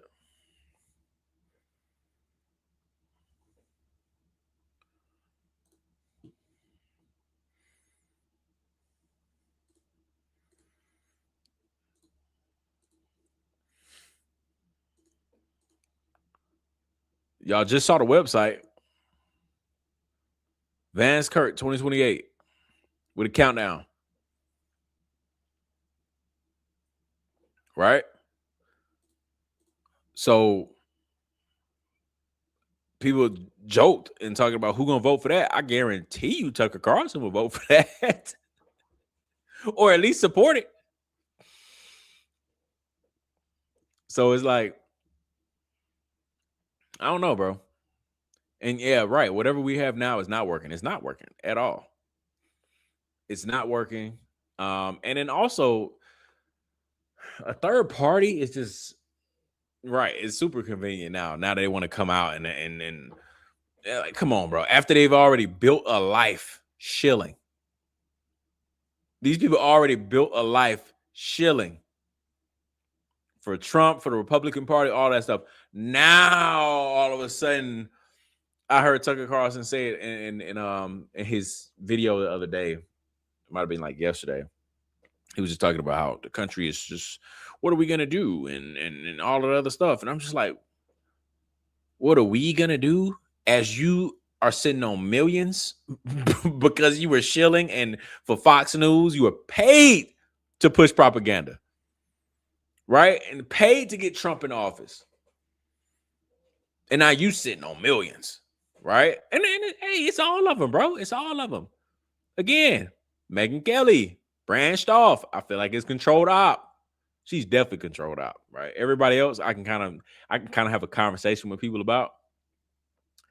But Megyn Kelly is confirmed controlled op. Tucker Carlson, we can have a conversation. Some people say Candace Owens, we can have a conversation, all that. But I'm just saying, all three of them were Zionists. And then look, this is on you. I'm not here to convince anybody. I'm just here to yap my own thoughts. Candace Owens was a Zionist. Tucker Carlson was a Zionist. Megyn Kelly was a Zionist. All three of them were paid to push propaganda and get Trump in office. Right? You can throw in Charlie Kirk too. He was a Zionist as well. So they was pushing all of this Zionist content, Zionist propaganda, trying to get everybody to become a Zionist. That's what they were doing. And then all of them branched off, got their own content. And then all of them, right? Charlie didn't make it, but Tucker, Megyn, and Candace also all of a sudden was very anti-greatest ally at the same time. So, I'm just saying. And Tucker Carlson and Megyn Kelly are two people that Candace does not criticize. She says that her and Megyn Kelly's relationship is not like the best, you know what I mean? But like those are people that she gives a lot of grace to. So I'm just saying, like, pattern recognition here. That's all. Again, I'm gonna say Candace is the only person that's standing up for Charlie Kirk out of that circle. So I give her the most grace because she seems like the most genuine. But I don't trust it at all, bro. These people got huge platforms from pushing propaganda, and they're set for life. So I'm not buying what they're saying. And then also with a third party situation, thank you so much. With a third party situation, it's going to be so hard to do that because, we talked about it in the last episode where, the system is already built and it already is what it is. The president is not the issue. It's Congress. It's above the president.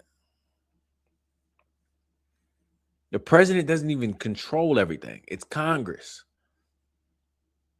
It doesn't matter who you get in there as a third party. Congress doesn't go away.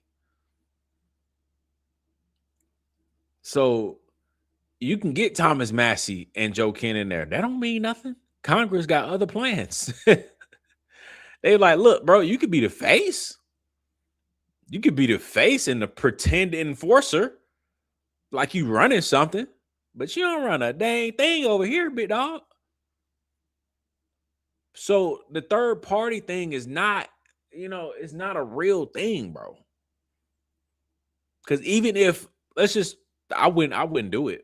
But let's just say I were to I'm like, oh, I'm interested in running one day, blah, blah. One, if I chose to do it and I actually was competing with the two people from the left and the right, these two people are paid by the same person. They both work for the same boss, but it's controlled opposition. They want to make it's this whole, they create this division in America to make it seem like these people are different than these people. And, we need to vote to figure out who's our best interest. It's all an illusion. This person and this person work for the same boss. Same boss. They have both agreed to be a puppet. So whoever gets elected, the boss wins. If I were to come up in this race and I actually had enough influence to make it seem like I was competing and I could win, I would die before winning, bro. Something would happen. There is no way that somebody that can't be controlled gets in those positions. Unfortunately. And this is a very tough pill to swallow because I'm somebody that believes in God. I'm you know what I mean? But it's so tough to really dive into those conversations because that is the reality that we live in today. Innocent people who truly want to make the world better will not make it if they truly were to run against these evil people. They wouldn't make it. Their brakes would happen to go out on the interstate. Right? Oh, they happened to drink something at night and they didn't wake up the next morning. Those people don't make it. And that, unfortunately, with Charlie Kirk, we got to witness that. You know what I mean? Unfortunately, that is what happened with him. He was somebody that could not be controlled. And they started to realize that. They started to realize, dang, bro, we really can't control this guy. Like one day, he's going to be your Tucker Carlson. And I know we had a little deep, we had a deep Yappisode the other night. So I ain't gonna get into it again, but basically what I'm saying is like Charlie Kirk was going to turn away from the Republican Party. He was going to be the next Tucker Carlson, Candace Owens, Megyn Kelly, Joe Kent, how he quit, Thomas Massey, they can't control him, right? It seems like it. Again, these people couldn't be controlled out. But Charlie Kirk was going to be that next person. But the problem is, because a lot of people say, well, what's the difference? Why Tucker Carlson? Why Candace Owens? Why Megyn Kelly? Why all of these people are able to turn away and nothing happened to them? But with Charlie, something happened to him, bro. That's the difference, though, with Charlie's influence, bro. Charlie was the guy. Charlie was the guy. If Charlie turned, dude, his influence was crazy. If he came out and was like, I'm done with Trump, that destroys the Republican Party. But Tucker Carlson, Megyn Kelly, Candace Owens leaving, they was able to move on. Charlie Kirk leaving the Republican Party, done. That was their best employee. But he couldn't be controlled. He couldn't be controlled. And, I'm afraid that, I feel like Tucker Carlson's a wise man. So I think Tucker Carlson was watching Charlie Kirk, grow up in politics. And I think Tucker Carlson was looking at him like, man, this kid is amazing, but it just don't work like that, bro. This guy is really, really, really, really, really, really bold. But politics is a scary, dangerous game. And you don't make it long when you're that bold and courageous. You got to sell a part of your soul. And I feel like Tucker Carlson knew Charlie Kirk was just dangerous. Because Tucker Carlson's smart. He's been in and out of the game. He knows how politics work. Father was CIA. He know it. And I feel like Charlie Kirk would have been, I'm not accusing Tucker Carlson of anything, but I think Charlie Kirk would have been the person to start the revolution of the independent party, the separate party, the separate entity or whatever that's going to rise up. We, the people, rise up. I think he was going to be the one to do it.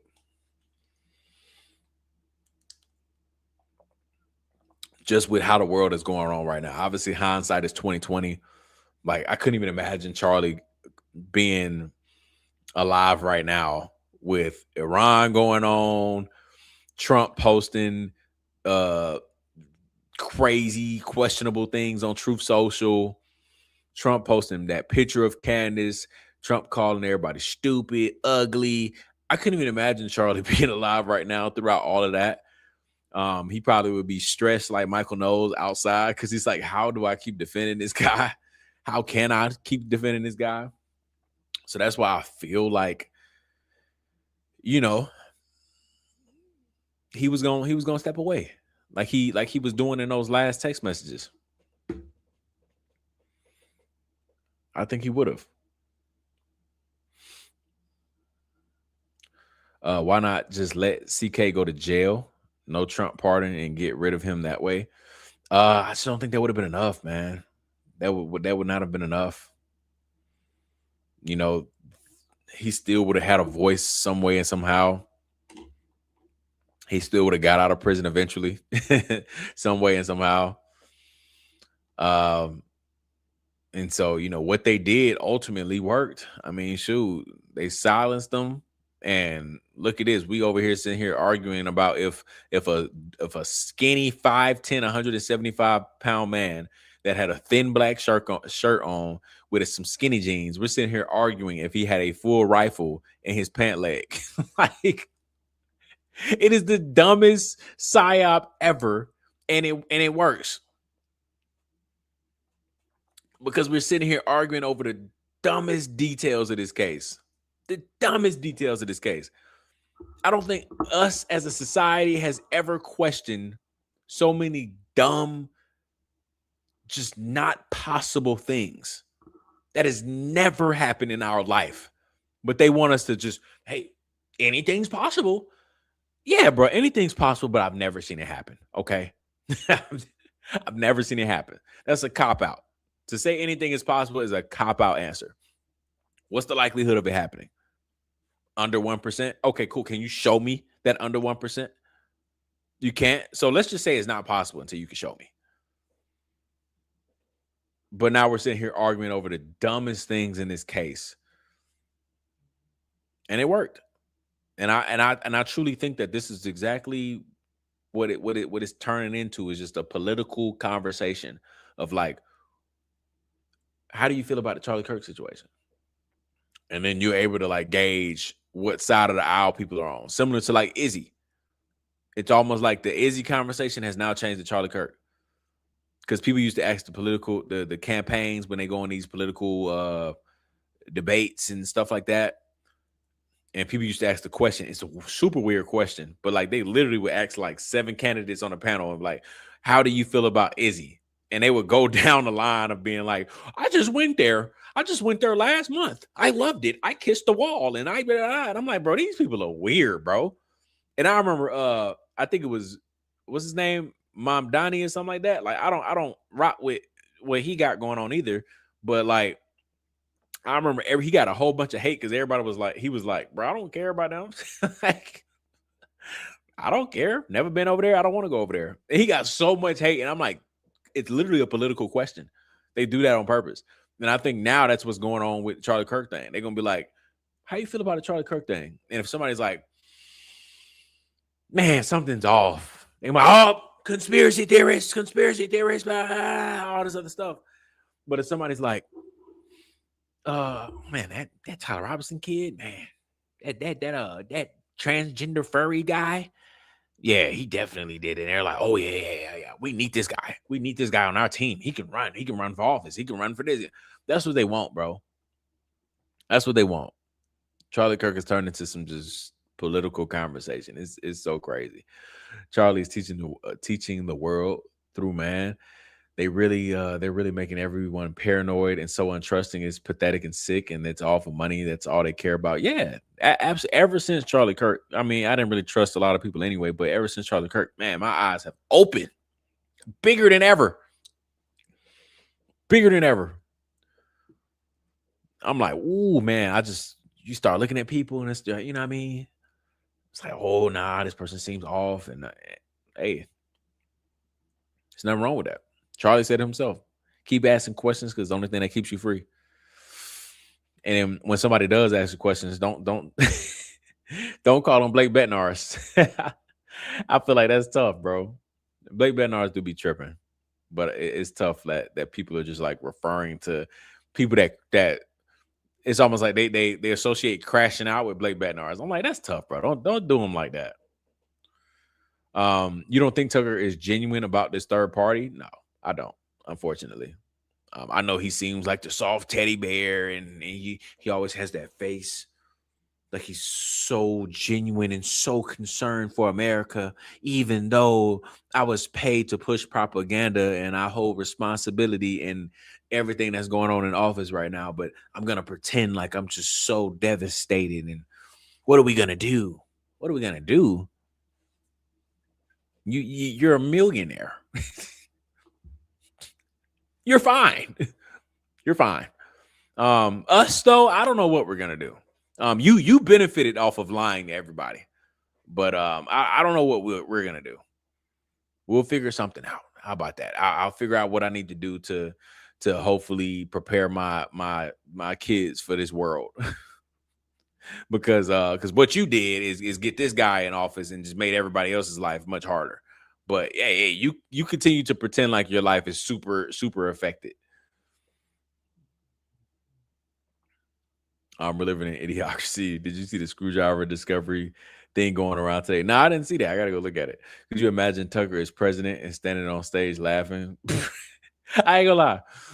That would be very funny. I would love to see that because that laugh is like so unique and weird and all. I don't even know how to feel with so many different emotions in one when you hear it. But it'd be interesting. It'd be interesting.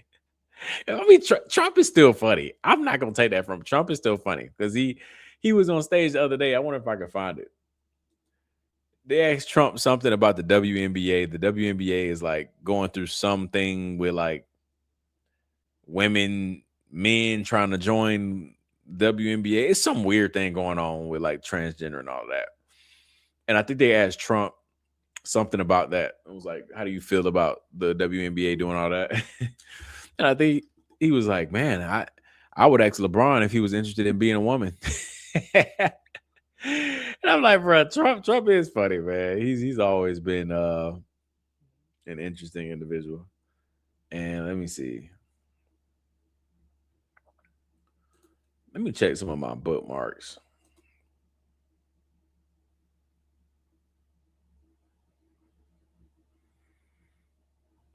Oh my gosh, I actually forgot to show y'all Donkey today. This is completely off topic, but I gotta show it. I gotta show it.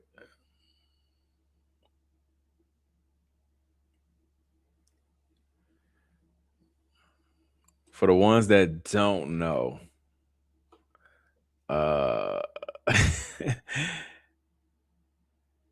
man, I'm gonna just play it. I hate listening to myself talk, but I have to play it off my video because I know where it's at. All right, I played Donkey today. I forgot to at the top of the show, but it's fine. We can always get to it. We just sit here yapping, vibing, chilling. But I don't know if everybody knows who Don Lemon is. Don Lemon is an interesting individual, and everybody probably knows who he is. If not, it's okay. He's not that important to know who he is. But it's about this Trey Nolan's case. Trey Nolan's. Nolan Wells case. But Don Lemon said some funny things here. He's paid by the left to push propaganda and just call he's a race baiter. So every white person is evil. They got secrets up. They always want to do something to black people. He's one of those people, right? But at the same time, he's gay and married to a white man. All right, I'm whispering because TikTok don't like all that. So he's saying that white people are evil, they're racist, they're just the scums of the earth, and he says all of these things about white people, right? They're just so bad and terrible for society. But he's married, he's gay and married to a white man. How is that possible? So he's talking to one of Trey Nolan Wells's family friends, and listen to this right here. This was hilarious. The guy was trying to tell him that there's no racist stuff going on in Mississippi. Like there could be, but he's like, nah, bro, where we at? Everybody love each other. Like it's so many interracial families down here, and it's that and the third. And then he was also like, and it's also okay. Like if you come from a black family and you like white girls or something, like that's fine. Like that's your preference. And then Don Lemon was like, no, that's not. That's racist. He's like, what? You can have a preference. It's not like I have anything against a race. That's just my preference.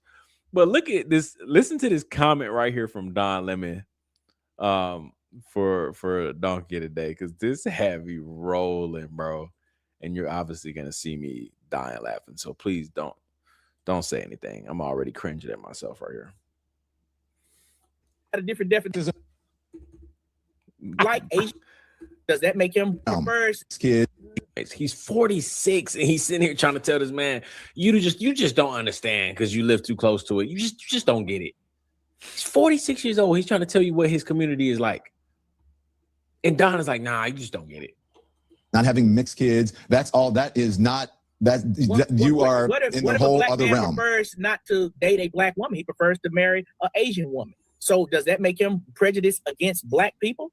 Yes, it makes him prejudiced against black women. Huh? If his mother and sister is black, that's his preference that he chooses to like Asian women. Yes, that's what racism is. Or Indian women. That's what racism is. That's the definition of racism. Well, I guess we got. Bro, What?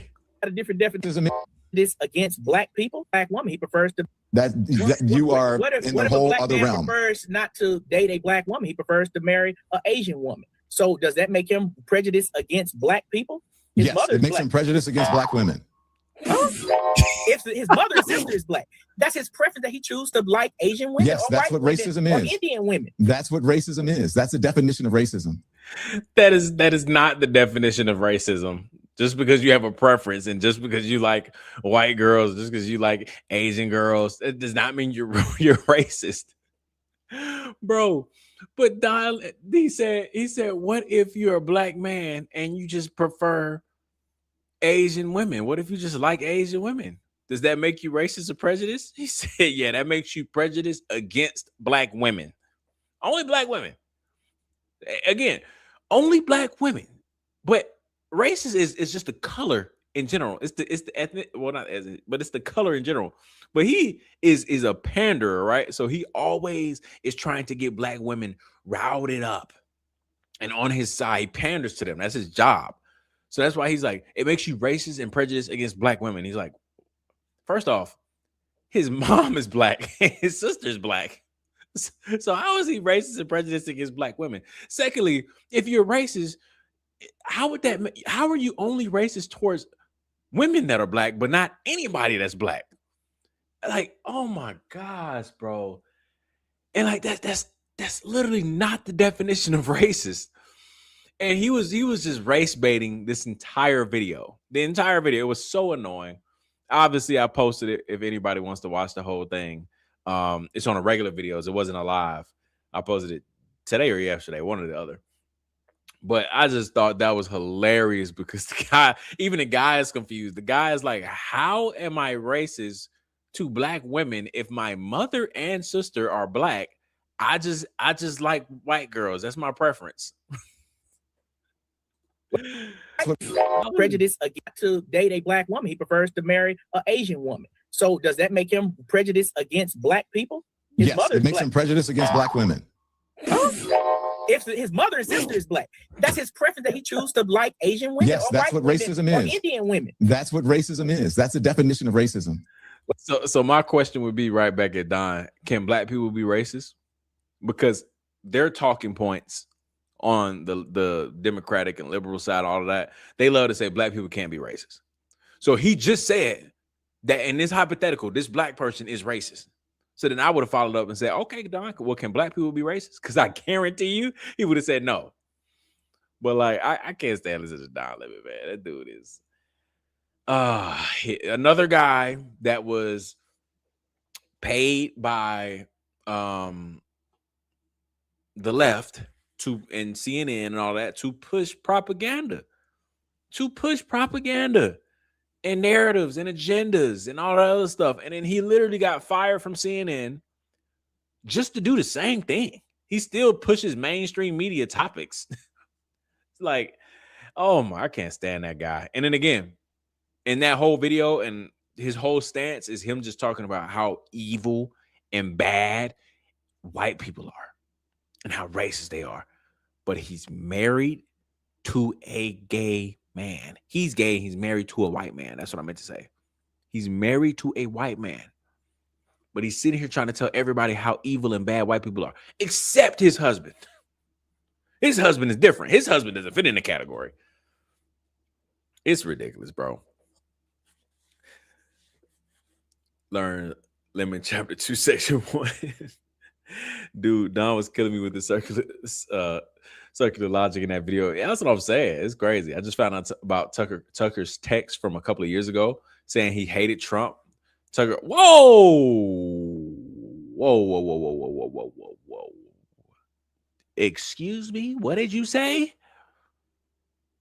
I just found out about Tucker's text from a couple of years ago saying he hated Trump. Tucker's just a slippery slope. I like what he's saying lately, but what the hell about Trump, Erica, and JD? Let me find out. Let me. Where did you see these text messages, ma'am? Where did you see them at? I would love to go check them out myself. It's crazy we all walk around with a dictionary on our phone but can't understand or agree on the definition of words. Facts. I mean, that's how you know these people are paid, though. Like, they literally want you to, like, deny your own reality. It's like, bro, that's not the definition of racist. Or, yeah, that's not the definition of racist or racism. No matter how many times you say it, I don't know why you're sitting here acting like it is the definition of racism. You know it's not. So, like, what's happening? You have a phone just like you just said. You have a phone just like I do. So where's the disconnect here? You can be racist to your own people. Yeah, you can. You absolutely can. If Don ever starts making sense, we all are effed. That is very true. That is very true. Let me see. Tucker Carlson text messages.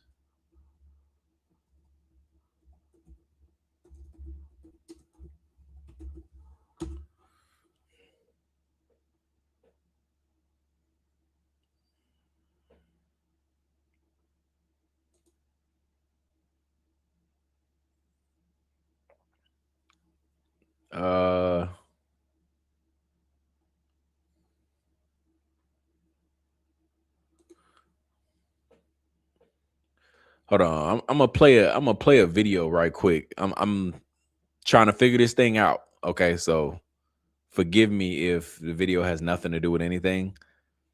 I'm trying to find information. So but this seems like somebody's like calling out Tucker. So let's see. So he believes the lawsuit exposed Carlson's texts that Found it, I think. Let me find out something. You didn't show the wrong person. Let me find out some information. contained most of it. On November 18th, 2020, he wrote to Laura the lawsuit exposed Carlson's texts that contained most of it. On November 18th, 2020, he wrote to Laura Ingraham about Trump lawyer Sidney Powell. He said, quote, "Sidney Powell is lying, by the way. I caught her. It's insane."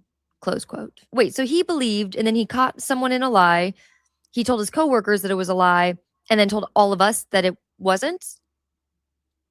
And what's even more messed up than that is at the same time, Fox News reporter, his coworker, Jackie Henrich, accurately had fact-checked one of Trump's claims about the machines, and she had found that it was not true, that what they were doing was lying. And she went on air and said as much. I tested out what they were saying, and I found out that they were lying. And Carlson responded privately in a text saying, "Please get her fired.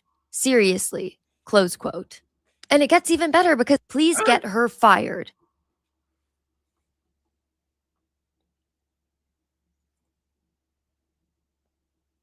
Heinrich correctly Heinrich correctly fact-checked the tweet, pointing out that top election infrastructure officials said that there is no evidence that any voting system deleted or lost votes, changed votes, or was in any way compromised. Carlson told Hannity, "Please get her fired. Seriously, what the F? I'm actually shocked. It needs to stop immediately. Like tonight is measurably hurting the company. The stock price is down. Not a joke."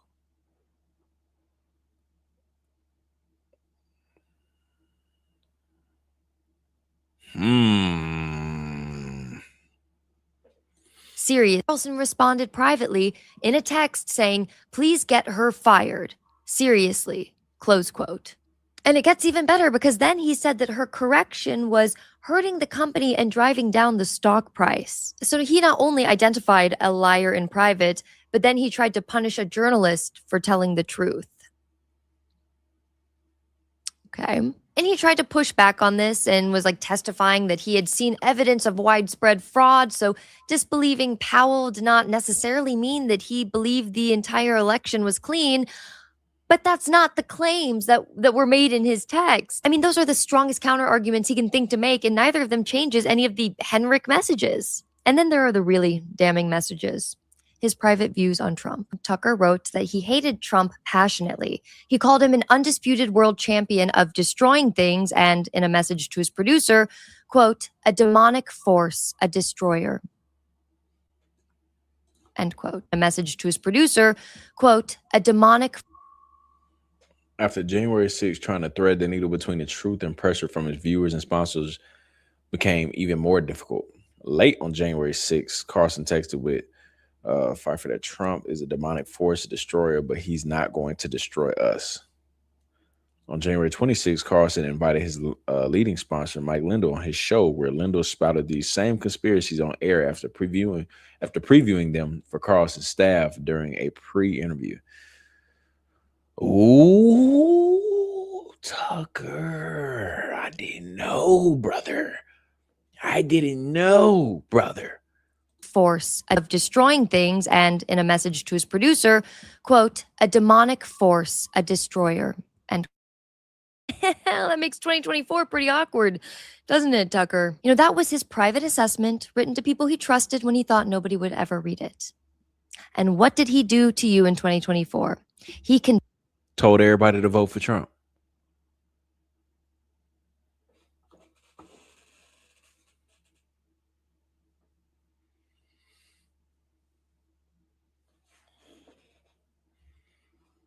Convinced you to read it. And what did he do to you in 2024? He convinced you to vote for the demonic force he did not believe in. And when those messages became a part of the public record, Tucker did not say that he was sorry or that he was wrong or that it was taken out of context. No. He complained that the text had been obtained completely illegitimately. So he wasn't sorry that he said it. He was just angry that people saw it.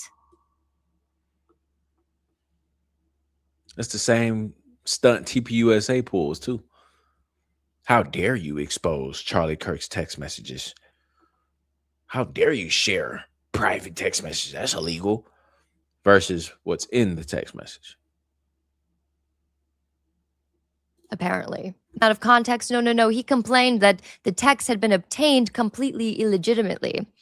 So he wasn't sorry that he said it. He was just angry that people saw it, apparently. And yet, in 2024, Tucker stood on the stage of the Republican National Convention and sold Trump to the country in the language of religious awe. God. Mike Lindell, my pillow guy. I don't know who Mike Lindell is, I'll be honest. No, I don't believe in his laugh. Like it makes me laugh because of how awkward it is. But I don't think it's real.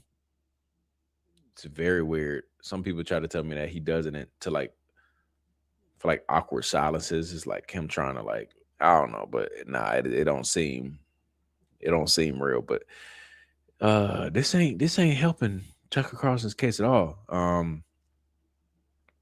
I think after watching this, again, I try to tell everybody all the time, go with your gut. Well, I give my gut, like I said, I give my gut two tries, 2 chances. But if my gut tell me something weird about you twice, depending on the situation, sometimes go with it the first time. But I give like 2 chances, and generally give or take. But twice, oh, you ruled out. But what I'm seeing with my eyes and what I'm listening to with my ears, this right here is nailing it in the coffin for me with Tucker Carlson. I'll be honest. This is it. I didn't know. I already had speculations, so this did not help. I already knew he supported Trump and was paid to do that, and now he's pretending like, whatever. So I was going from a whole nother angle on why I didn't really like Tucker Carlson anymore. And it was the Charlie Kirk thing too and all of that. But now knowing how he felt about Trump, but he still pushed for Trump to get elected. And now he's gonna sit here and try to do this third party thing, acting like our country is so destroyed. We must do something. I just said 20, 30 minutes ago that he played a part in destroying the country. But oh my gosh, I might got to double back to that and emphasize it 30 times stronger and harder. Because now you're sitting here telling me that the man didn't even like Trump. He thought it was demonic, but he voted him in. Wow. God is among us, apparently. And yet, in 2024, Tucker stood on the stage of the Republican National Convention and sold Trump to the country in the language of religious awe. God is among us, he said to delegates, and then he asked, National Convention and sold stage of the riot, apparently. And yet, in 2024, Tucker stood on the stage of the Republican National Convention and sold Trump to the country in the language of religious awe. God. Wow. This sounds very familiar, doesn't it? Wow. Wow. I think it's like hitting me because like this is like full confirmation for me. Maybe not anybody else. I don't know how anybody else, if this was the first time you ever heard this, I don't know how anybody else would be like, oh, maybe this, maybe that, all of these excuses for Tucker. I don't know how anybody could do it. If you knew this information already, you must have already had some questions about Tucker. There's no way you knew this information and thought that he was 100% innocent. There's no way, bro. There's no way. There's no way.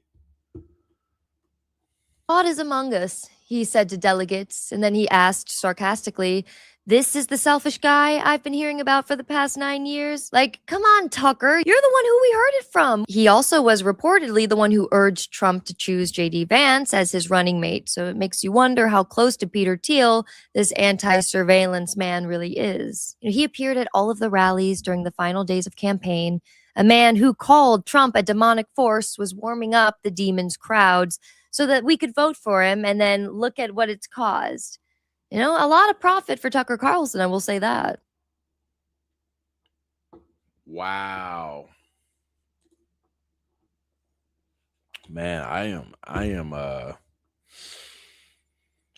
knew it. I said, bro, the day that I get like this full confirmation that Tucker is an op, I was like, I'm gonna just be devastated and beat. Because it just seems like every day that goes by, I mean, what was he to do? Campaign for Kamala? As if, well, no, I mean, he doesn't have to campaign for Kamala, but campaign on truth, stand for truth. That's what I mean. Like these people were all paid to push propaganda at one point in time. So why should I believe you now that all of a sudden you woke up and now you're all of a sudden for the people? No, you are a paid liar, and now you're a millionaire off of lying. So, like, he didn't have to campaign for Kamala, but you dang sure shouldn't be trying to tell everybody to vote for somebody that you think is demonic.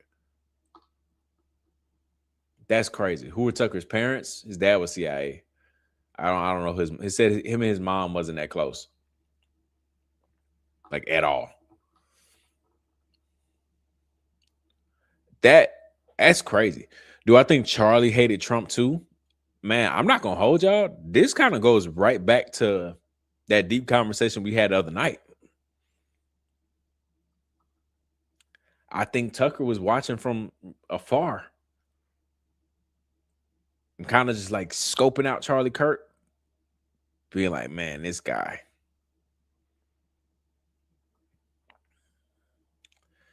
And I think Charlie Kirk actually liked Trump. I think he really did. I think Charlie Kirk had great intentions, and I think that he was easily maybe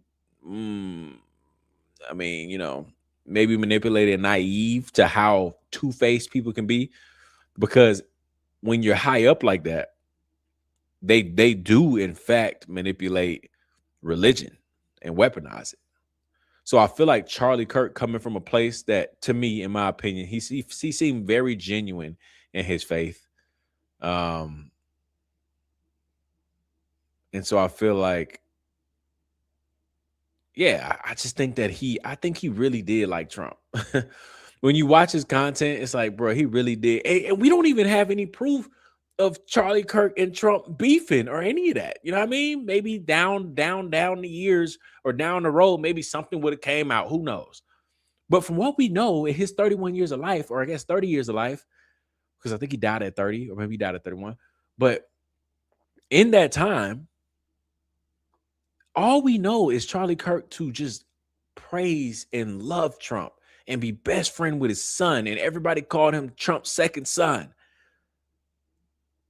So like, I don't think Charlie felt the same way Tucker did. But what I have a problem with is what we talked about in the last episode, is that I feel like Tucker knew that and was watching Charlie get extra close to Trump and realizing that Charlie could actually be the person that, you know, I hate talking like this because like like the other night I really was just yapping and was just like expressing my thoughts, feelings, and emotions on it. But like now that I'm hearing this, bro, like I'm starting to revisit that conversation because now I'm starting to think about how since Charlie died, how quiet Tucker has been.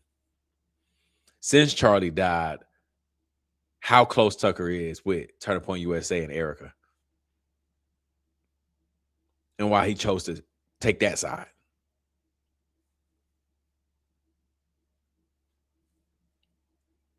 And I told y'all in the last episode, you know, I just feel like Tucker was watching Charlie and being like, this kid, man, this kid. When he told Tucker to go max, I know Tucker was sitting there like, you sure? Because I will, but I don't know if you want me to. I'm shocked, bro. I'm not gonna lie to y'all. I was not expecting to hear this information. Charlie's Angels, what is going on? Yo, glad to catch you live. I appreciate you for joining and listening. I really do. Thank you for supporting the channel. Man, it was something about you that we were talking about you. It's a couple of episodes ago. I forgot what it was. Nothing bad. You had put out something. I might have showed. I don't know. But glad to see you again. Thank you for joining and thank you for support. Oh my gosh, that's deep, bro. Tucker's stepmom was rich. She adopted him and he's got old money.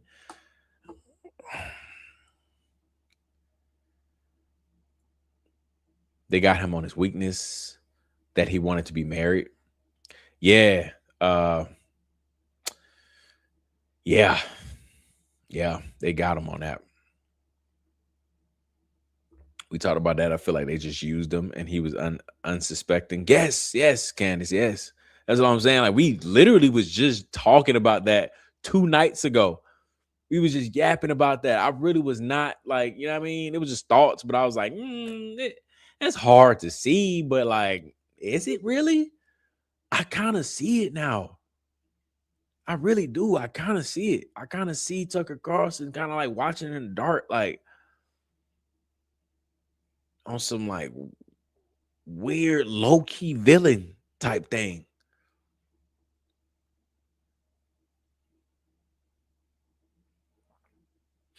Barron said on Julian Dory that he thought it was one level below Trump.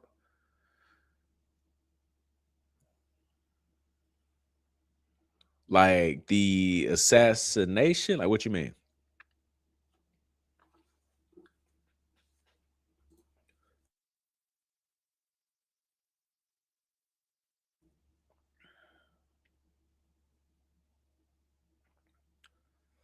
Well, I know all about CK got it. I don't know who pulled the trigger, but I know the whole story of why Kirk got Kirk.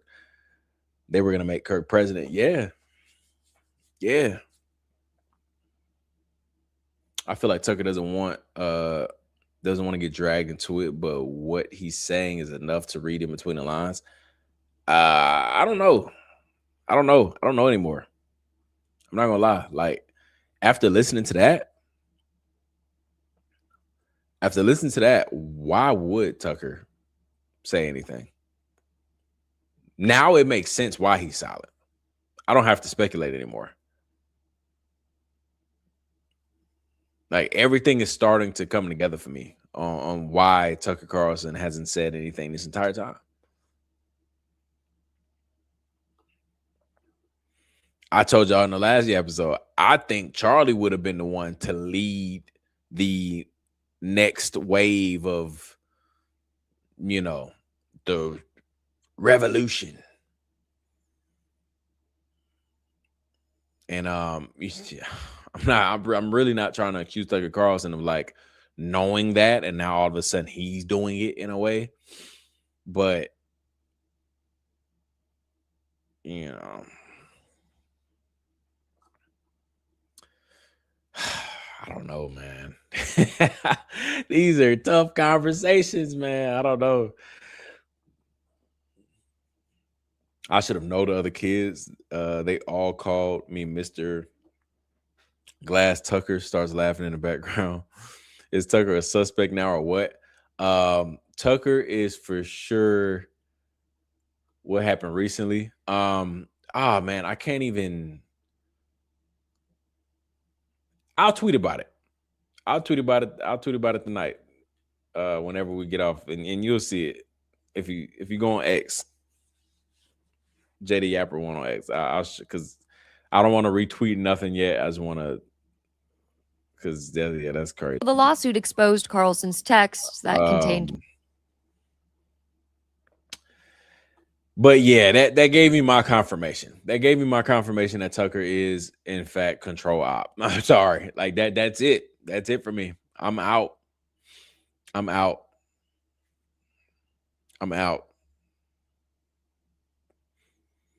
I gave him the benefit of the doubt as long as I could. That right there. That right there did it.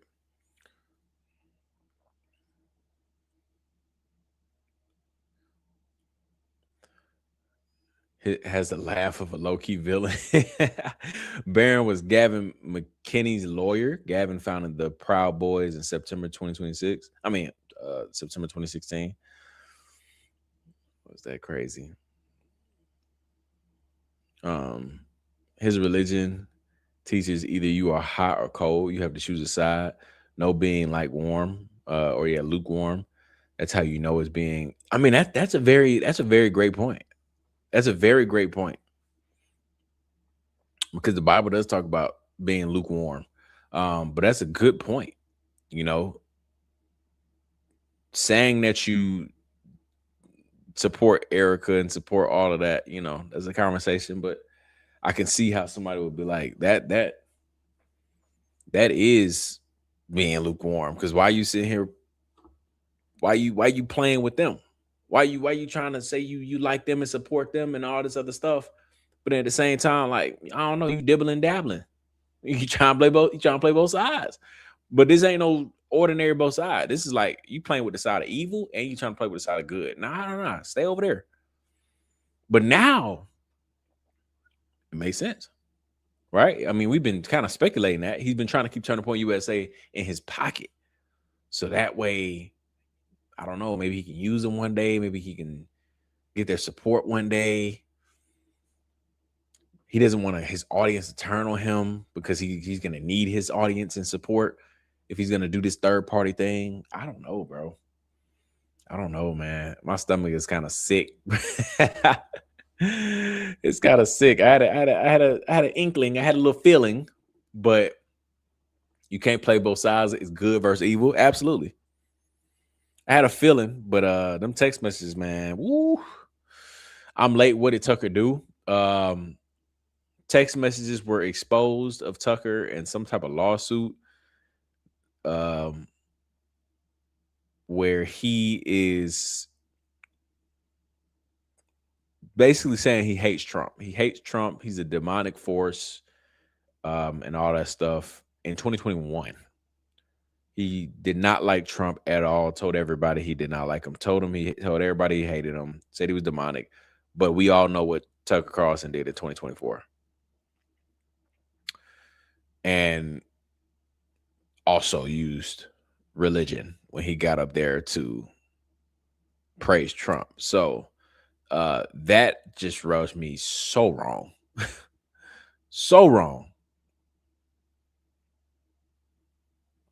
I'm still processing. When were those messages leaked? How long have they been out? Let me see. You know, Dre just posted this 21 hours ago. I'm gonna have to look into this lawsuit. Let me see if anybody else is talking about it.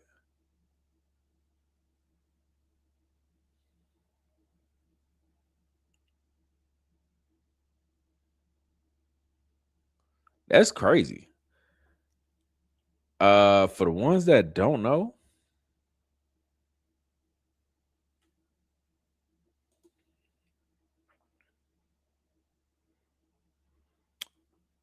I don't see anybody else talking about this. When you type in Tucker Carlson text messages on X, Dre's video that she just posted 21 hours ago is the only thing that pops up.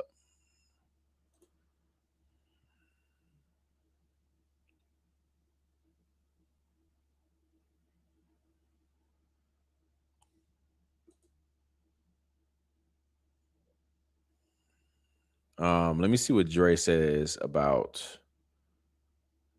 She talks about Tucker again here, so I'm gonna just listen to it. I don't know what it's about, but let's just listen to it and see what she got to say.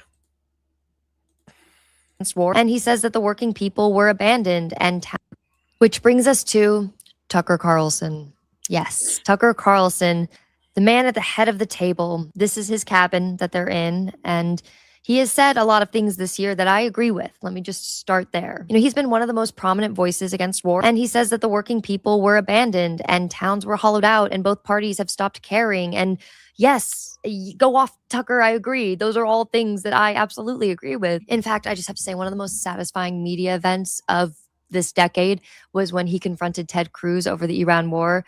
And oh my God, it was one of the most beautiful moments. But again, this is not a litmus test of whether someone can say the right thing or make me laugh or anything like that. This is a test of what they do when the audience can't see them. Let us just start by saying what this is all based off of, right? Because this April, he apologized for misleading people about Trump. He said, "I'm sorry for misleading people and that it was not intentional." That's all I'll say. Let's just get a few things straight here, okay? You know, to be misled means you lacked information, right? You lacked the truth and you repeated someone else's lie in good faith.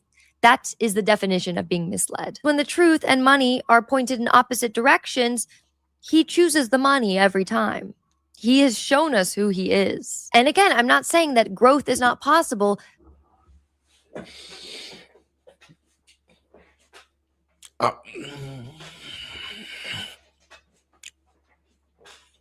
Look, okay now, Dre.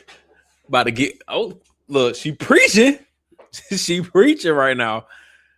When the truth and money are pointed in opposite directions, he chooses the money every time.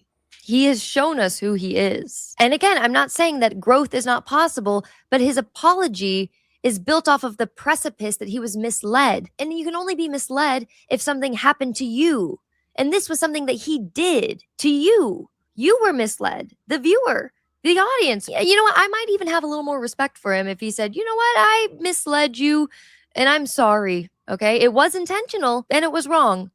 I mean, that would have been an apology. It would have been an honest one. Then we could start building from there. But this foundation, what is this? You know, before you start building this new movement, maybe clear away the rubble first. Now, there is one other court record that I found that I do think is worth talking about, because in 2020, Karen McDougal sued Tucker over statements that he had made on the air. And the way that he got out of this lawsuit was because his lawyers successfully argued that any reasonable viewer would understand that when they're watching Tucker Carlson on his show, that it should not be stated as fact, but rather opinion, that he is there for mere entertainment purposes. Like, what do you mean his show is rhetorical exaggeration rather than literal fact? This is the man who's trying to start a new movement. He's about to run for president.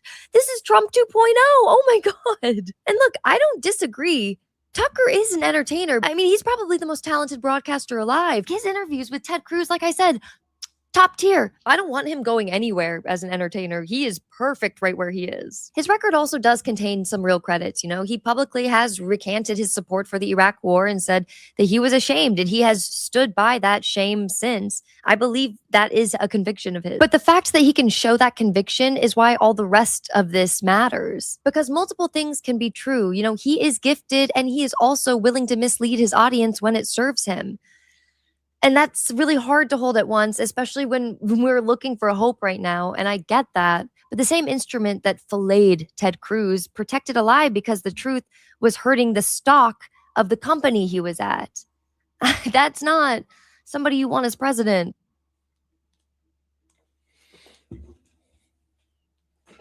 Mic drop. I ain't got nothing to say. She just said everything I've been feeling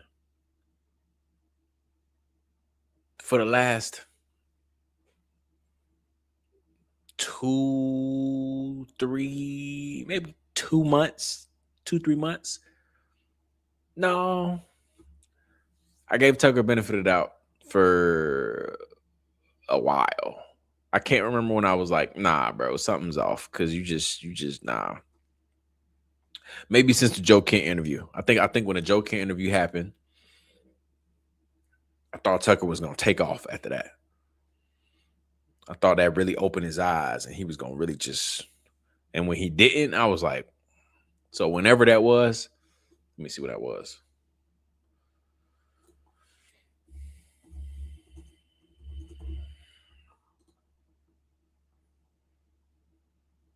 Four months ago. Wait. Yeah, 4 months ago. So 4 months ago, that's when I was like, Tucker, you just got all the information from Joe Kent and you still don't care about what happened to Charlie? That right there, wow. I'm a little behind, but wasn't Charlie interviewed by Tucker like a month prior to his death? Yeah, he was. I mean, that's what we were talking about. I forgot what that guy's name was that went up there and did a podcast, but he confronted Tucker or asked Tucker about about the last dinner with the Kirks, and Tucker confirmed it because remember Candace is the one that brought it out first. And Tucker confirmed it, and that is weird because that would mean Tucker knows that Erica flipped on Charlie after death. That means Tucker knows that. He knows that he watched Erica be super anti-greatest ally right in front of Charlie, right to Tucker. So he knows that happened, and he watched her flip. And all of a sudden, she's laying in bed with these folks, figuratively speaking, laying in bed with these folks. But then he gave her $5 million and then now loves her to death. He's been loving her to death, but just talks about her all the time, defends her all the time. But yeah, he knows that she flipped on her dead husband.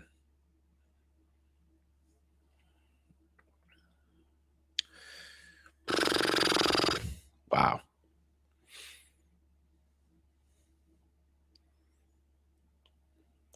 I feel like horror movies started at the last isolated cabin in the woods. Didn't Peter Thiel?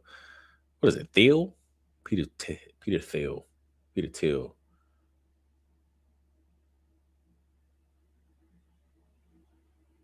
I think it's Thiel.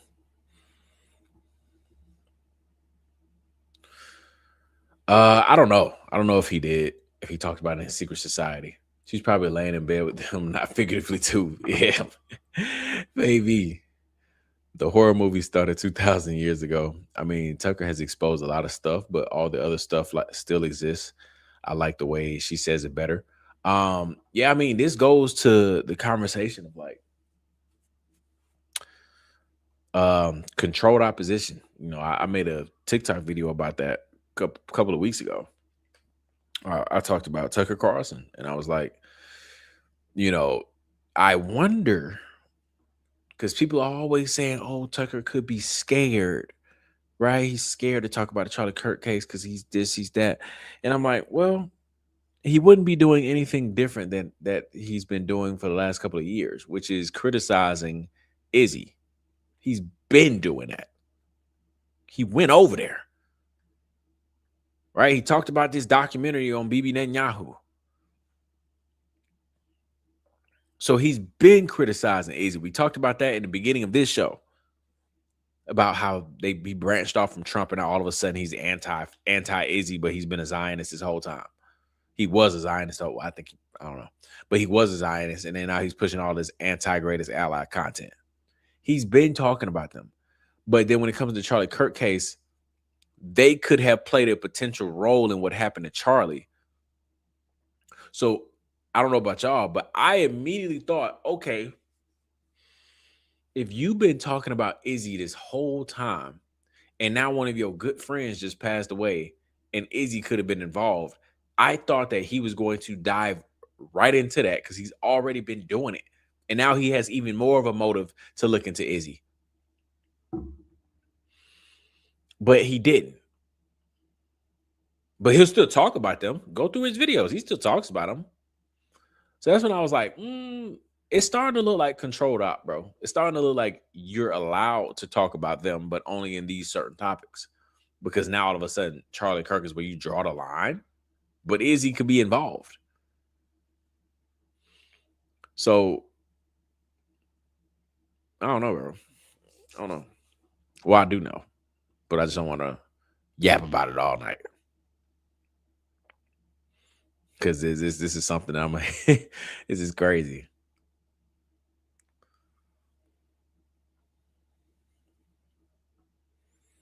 I just think that he was controlled up. Like he's allowed to expose stuff to make it seem like his platform was built on, oh, look, somebody is standing up for the regular people. Somebody's standing up for truth. And let's all go to Tucker's platform, blah, blah, blah, because we have all of these concerns about Izzy. It was controlled up. It was to divert the attention off of where it needs to be. Instead of focusing our attention on the president or our government or whatever, everybody goes to Tucker because everybody looks at him as like some type of person that's going to stand up for the people. And I'm going to stand up against Trump.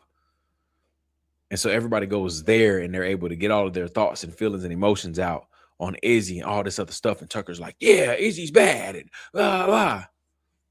When the whole time it's controlled op. So they created Tucker's separate platform to get the fake outrage, not the fake outrage, but the outrage from the citizens can go there and not actually focus on the actual problems. So he exposed all of this stuff, but maybe he was allowed to make it just, again, controlled op, because now he has a reason to look into Izzy the first time. Maybe not the first time, but he has a legitimate reason to look into Izzy because his good friend died. And now he doesn't want to. Because they actually probably got something to do with it. But, you know.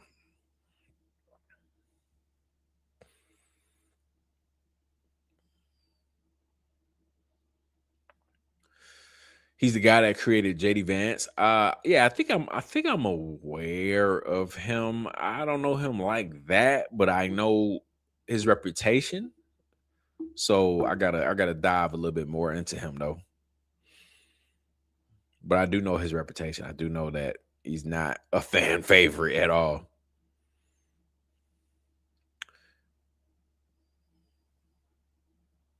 Oh, okay, gotcha.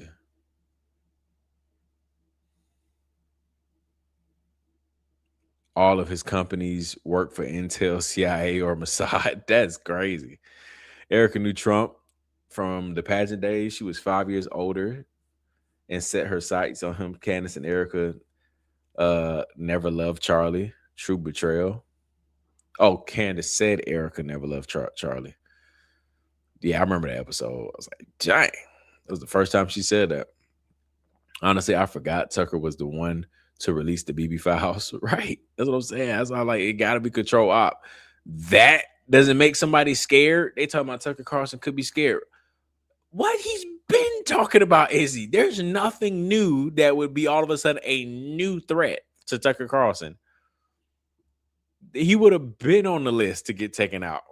But all of a sudden, they allow him to talk all this trash about him, release the BB files, do all this other stuff. But now all of a sudden, Charlie Kirk is where Tucker's too scared to talk because it's dangerous. That's literally a controlled opposition. Because how are you allowed to talk about this? But this actually has something to do with Izzy. It could reveal something detrimental.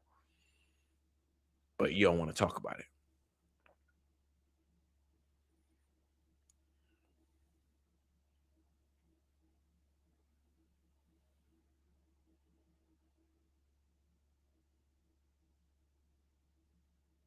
He said for a while that Tucker needs to choose. Yeah, he does.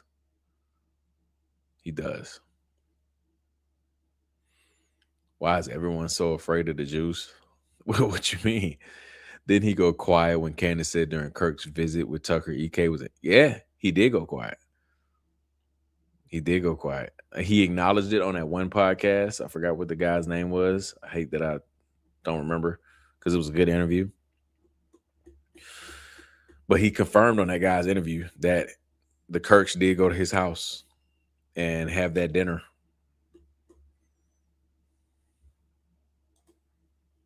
Tucker Carlson even said that Erica was super, super far right. Way more right than Charlie.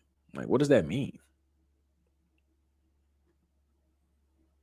Oh, Tucker Carlson. Look, let me show y'all something. Let me show y'all something, man, before we wrap up tonight. This was a great episode. I didn't even realize that we've been going for 2 hours and 42 minutes. You know what it probably was? This. I had no idea. Let me show y'all something.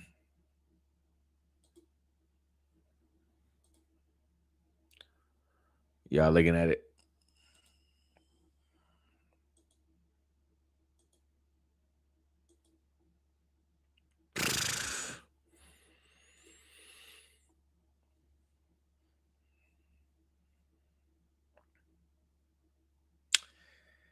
Yep.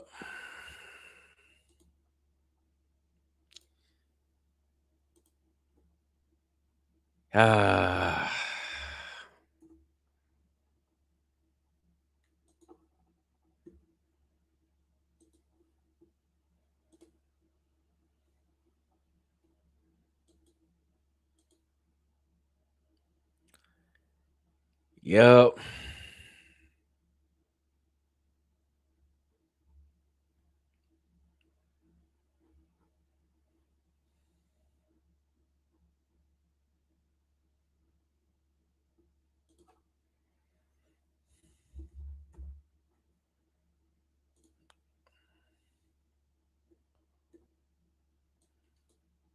I don't follow that part. Yep.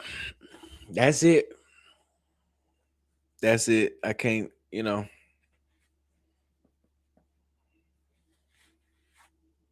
gotta make my TikTok videos because man, that gut, gotta trust it. Gotta trust it.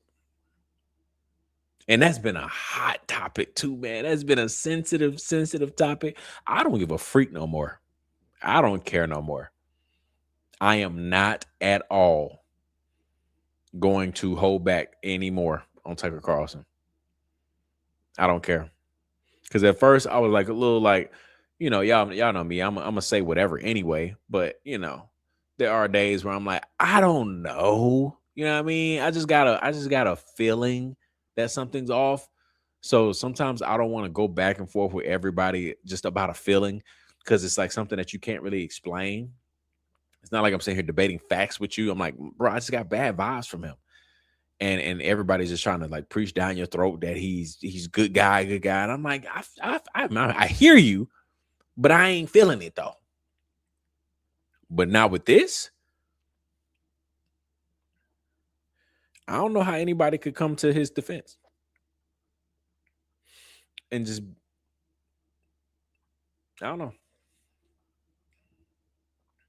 You think Tucker is an op now too? Yeah, I think so too. That did it for me. That did it for me. You can ask anyone. I've said I didn't trust Tucker. I think I remember too, Tamara. I believe I remember a lot of the episodes where we would talk about this, and I feel like I remember you being right there, being like, "Yep, I don't trust the guy." Yeah, that's a tough one, man. But please, man, I appreciate y'all for watching tonight's episode, listening tonight to tonight's episode. Please hit the like button on your way out, or if you're on your way in watching the replay and the replay crew tomorrow morning. I always appreciate the replay crew because I completely forget that YouTube keeps these videos up, because like TikTok, it just goes away forever. Well, it like archives, but it doesn't like save it and post it for you. But YouTube, sometimes I completely forget that there's a whole replay. That's why sometimes I forget that there's new comments outside of the live chat that is going to pop up tomorrow. So I appreciate y'all. Make sure you guys hit the subscribe button as well. We are on the road to 26K subs, and we are not going to change a single thing over here. I think our foundation has been laid pretty well in the Yap community. We've always talked about like pursuing truth, standing on great morals, core values, regardless of who it is, regardless of who your favorite podcaster is and all that other stuff. At the end of the day, we align with the truth. And if you're on the side of truth, we're friends. We're good. If something off, then don't be afraid to, question anybody. Don't be afraid to look into why you have a feeling about a person. Why is your gut feeling off? Don't be afraid to look into that. There's nothing wrong with that at all. Think for yourself, because we are going through a lot in this country. It is, to be quite frank and honest, it's hard to see the light at the end of the tunnel as far as like seeing an actual change. It's kind of hard to see it. But definitely don't dwell too hard in it every single day, because when you really look at the way this country is and into politics, man, that junk can really put you into a dark space, because you're just like, bro, what am I raising my kids into one day? And what's going on? Why is the president this way? Why is politics? Why is our government this way? Our government's against us. And it's crazy. So, sometimes you just gotta go hug your significant other, hug your kids, do whatever you can that's best for you and your family. Give them the best life you possibly can. Give them a life that you didn't have. And just keep striving, keep going. And, we'll definitely be continuing to push for some type of solution for us, for the people, and at least speaking truth. If that's the only thing that God placed on my heart or placed in my abilities, which is to use a microphone to speak truth, say whatever it is on your mind, always be honest, then I'm gonna do that to my full maximum potential. I don't feel the calling to like get into the heavy politics, because I feel like all of it's corrupt when you actually get into those seats. But y'all ain't got to worry about me. One day, if I ever get 6 million subs, I will never ever change. The reason that this community is going to continue to grow is because we are going to always forever be honest across the board with anybody and everybody. I will never lead anybody astray, and nobody should ever trust anybody 100% of the time or believe somebody 100% of the time. But make sure you guys again hit the like button, subscribe to the channel if you're new. Many different ways to support the channel. Follow all different social media platforms on TikTok, on X. TikTok got 2 different accounts. You can see it down there. X JD Apple 1, because X is very toxic over there. Okay, and one of these days I'm gonna feel, maybe tonight I might feel, I might wait till tomorrow to post about Tucker Carlson. So get ready for that conversation, because a lot of people ain't gonna like to hear it. But yeah, I'm gonna ruffle some feathers, because I'm definitely gonna start airing it out. Like, yeah, bro, he's an op. Don't like you. And then also you can support the channel many different ways. You can go over buymeacoffee.com. You can see Jay the Yapper one over there. You could become a member of the channel over here, become a part of the Yap family. But anything, it doesn't even matter, man. I just appreciate all the support. I truly enjoy doing this. I truly love y'all to death in the Yap community. I hope y'all have a beautiful Friday night. Don't know what time it is where you at, but I know I'm on the East Coast, so it's about to be 1:30 in the morning. So whether you're going to sleep, whether you're on the West Coast and you're laying down, I hope you have a beautiful night. I hope y'all have a great Saturday. We probably will not be live tomorrow. Usually one of the days on the weekend, I definitely like to just, family time, chill, turn it off, if you want to call it that, from all of this other stuff. But so maybe not tomorrow, but definitely turn your notifications on so you'll be notified the next time we go live, because it either will be Sunday or Monday. But definitely not tomorrow though. But outside of that, man, I hope you have a great Saturday coming up, great weekend. I love y'all, and I will. I'm sorry. A buzzer beater. Thank you, Tamara, for supporting the channel. For the baby, thank you so much. Y'all know that. Like, look, I got a little fun and everything, man. Like when y'all say for the baby and buy me a coffee, all that stuff goes straight to the baby fund. So trying to do the right thing always. I appreciate y'all so much. I hope y'all have a great weekend. I love y'all, and I will see y'all on the next one.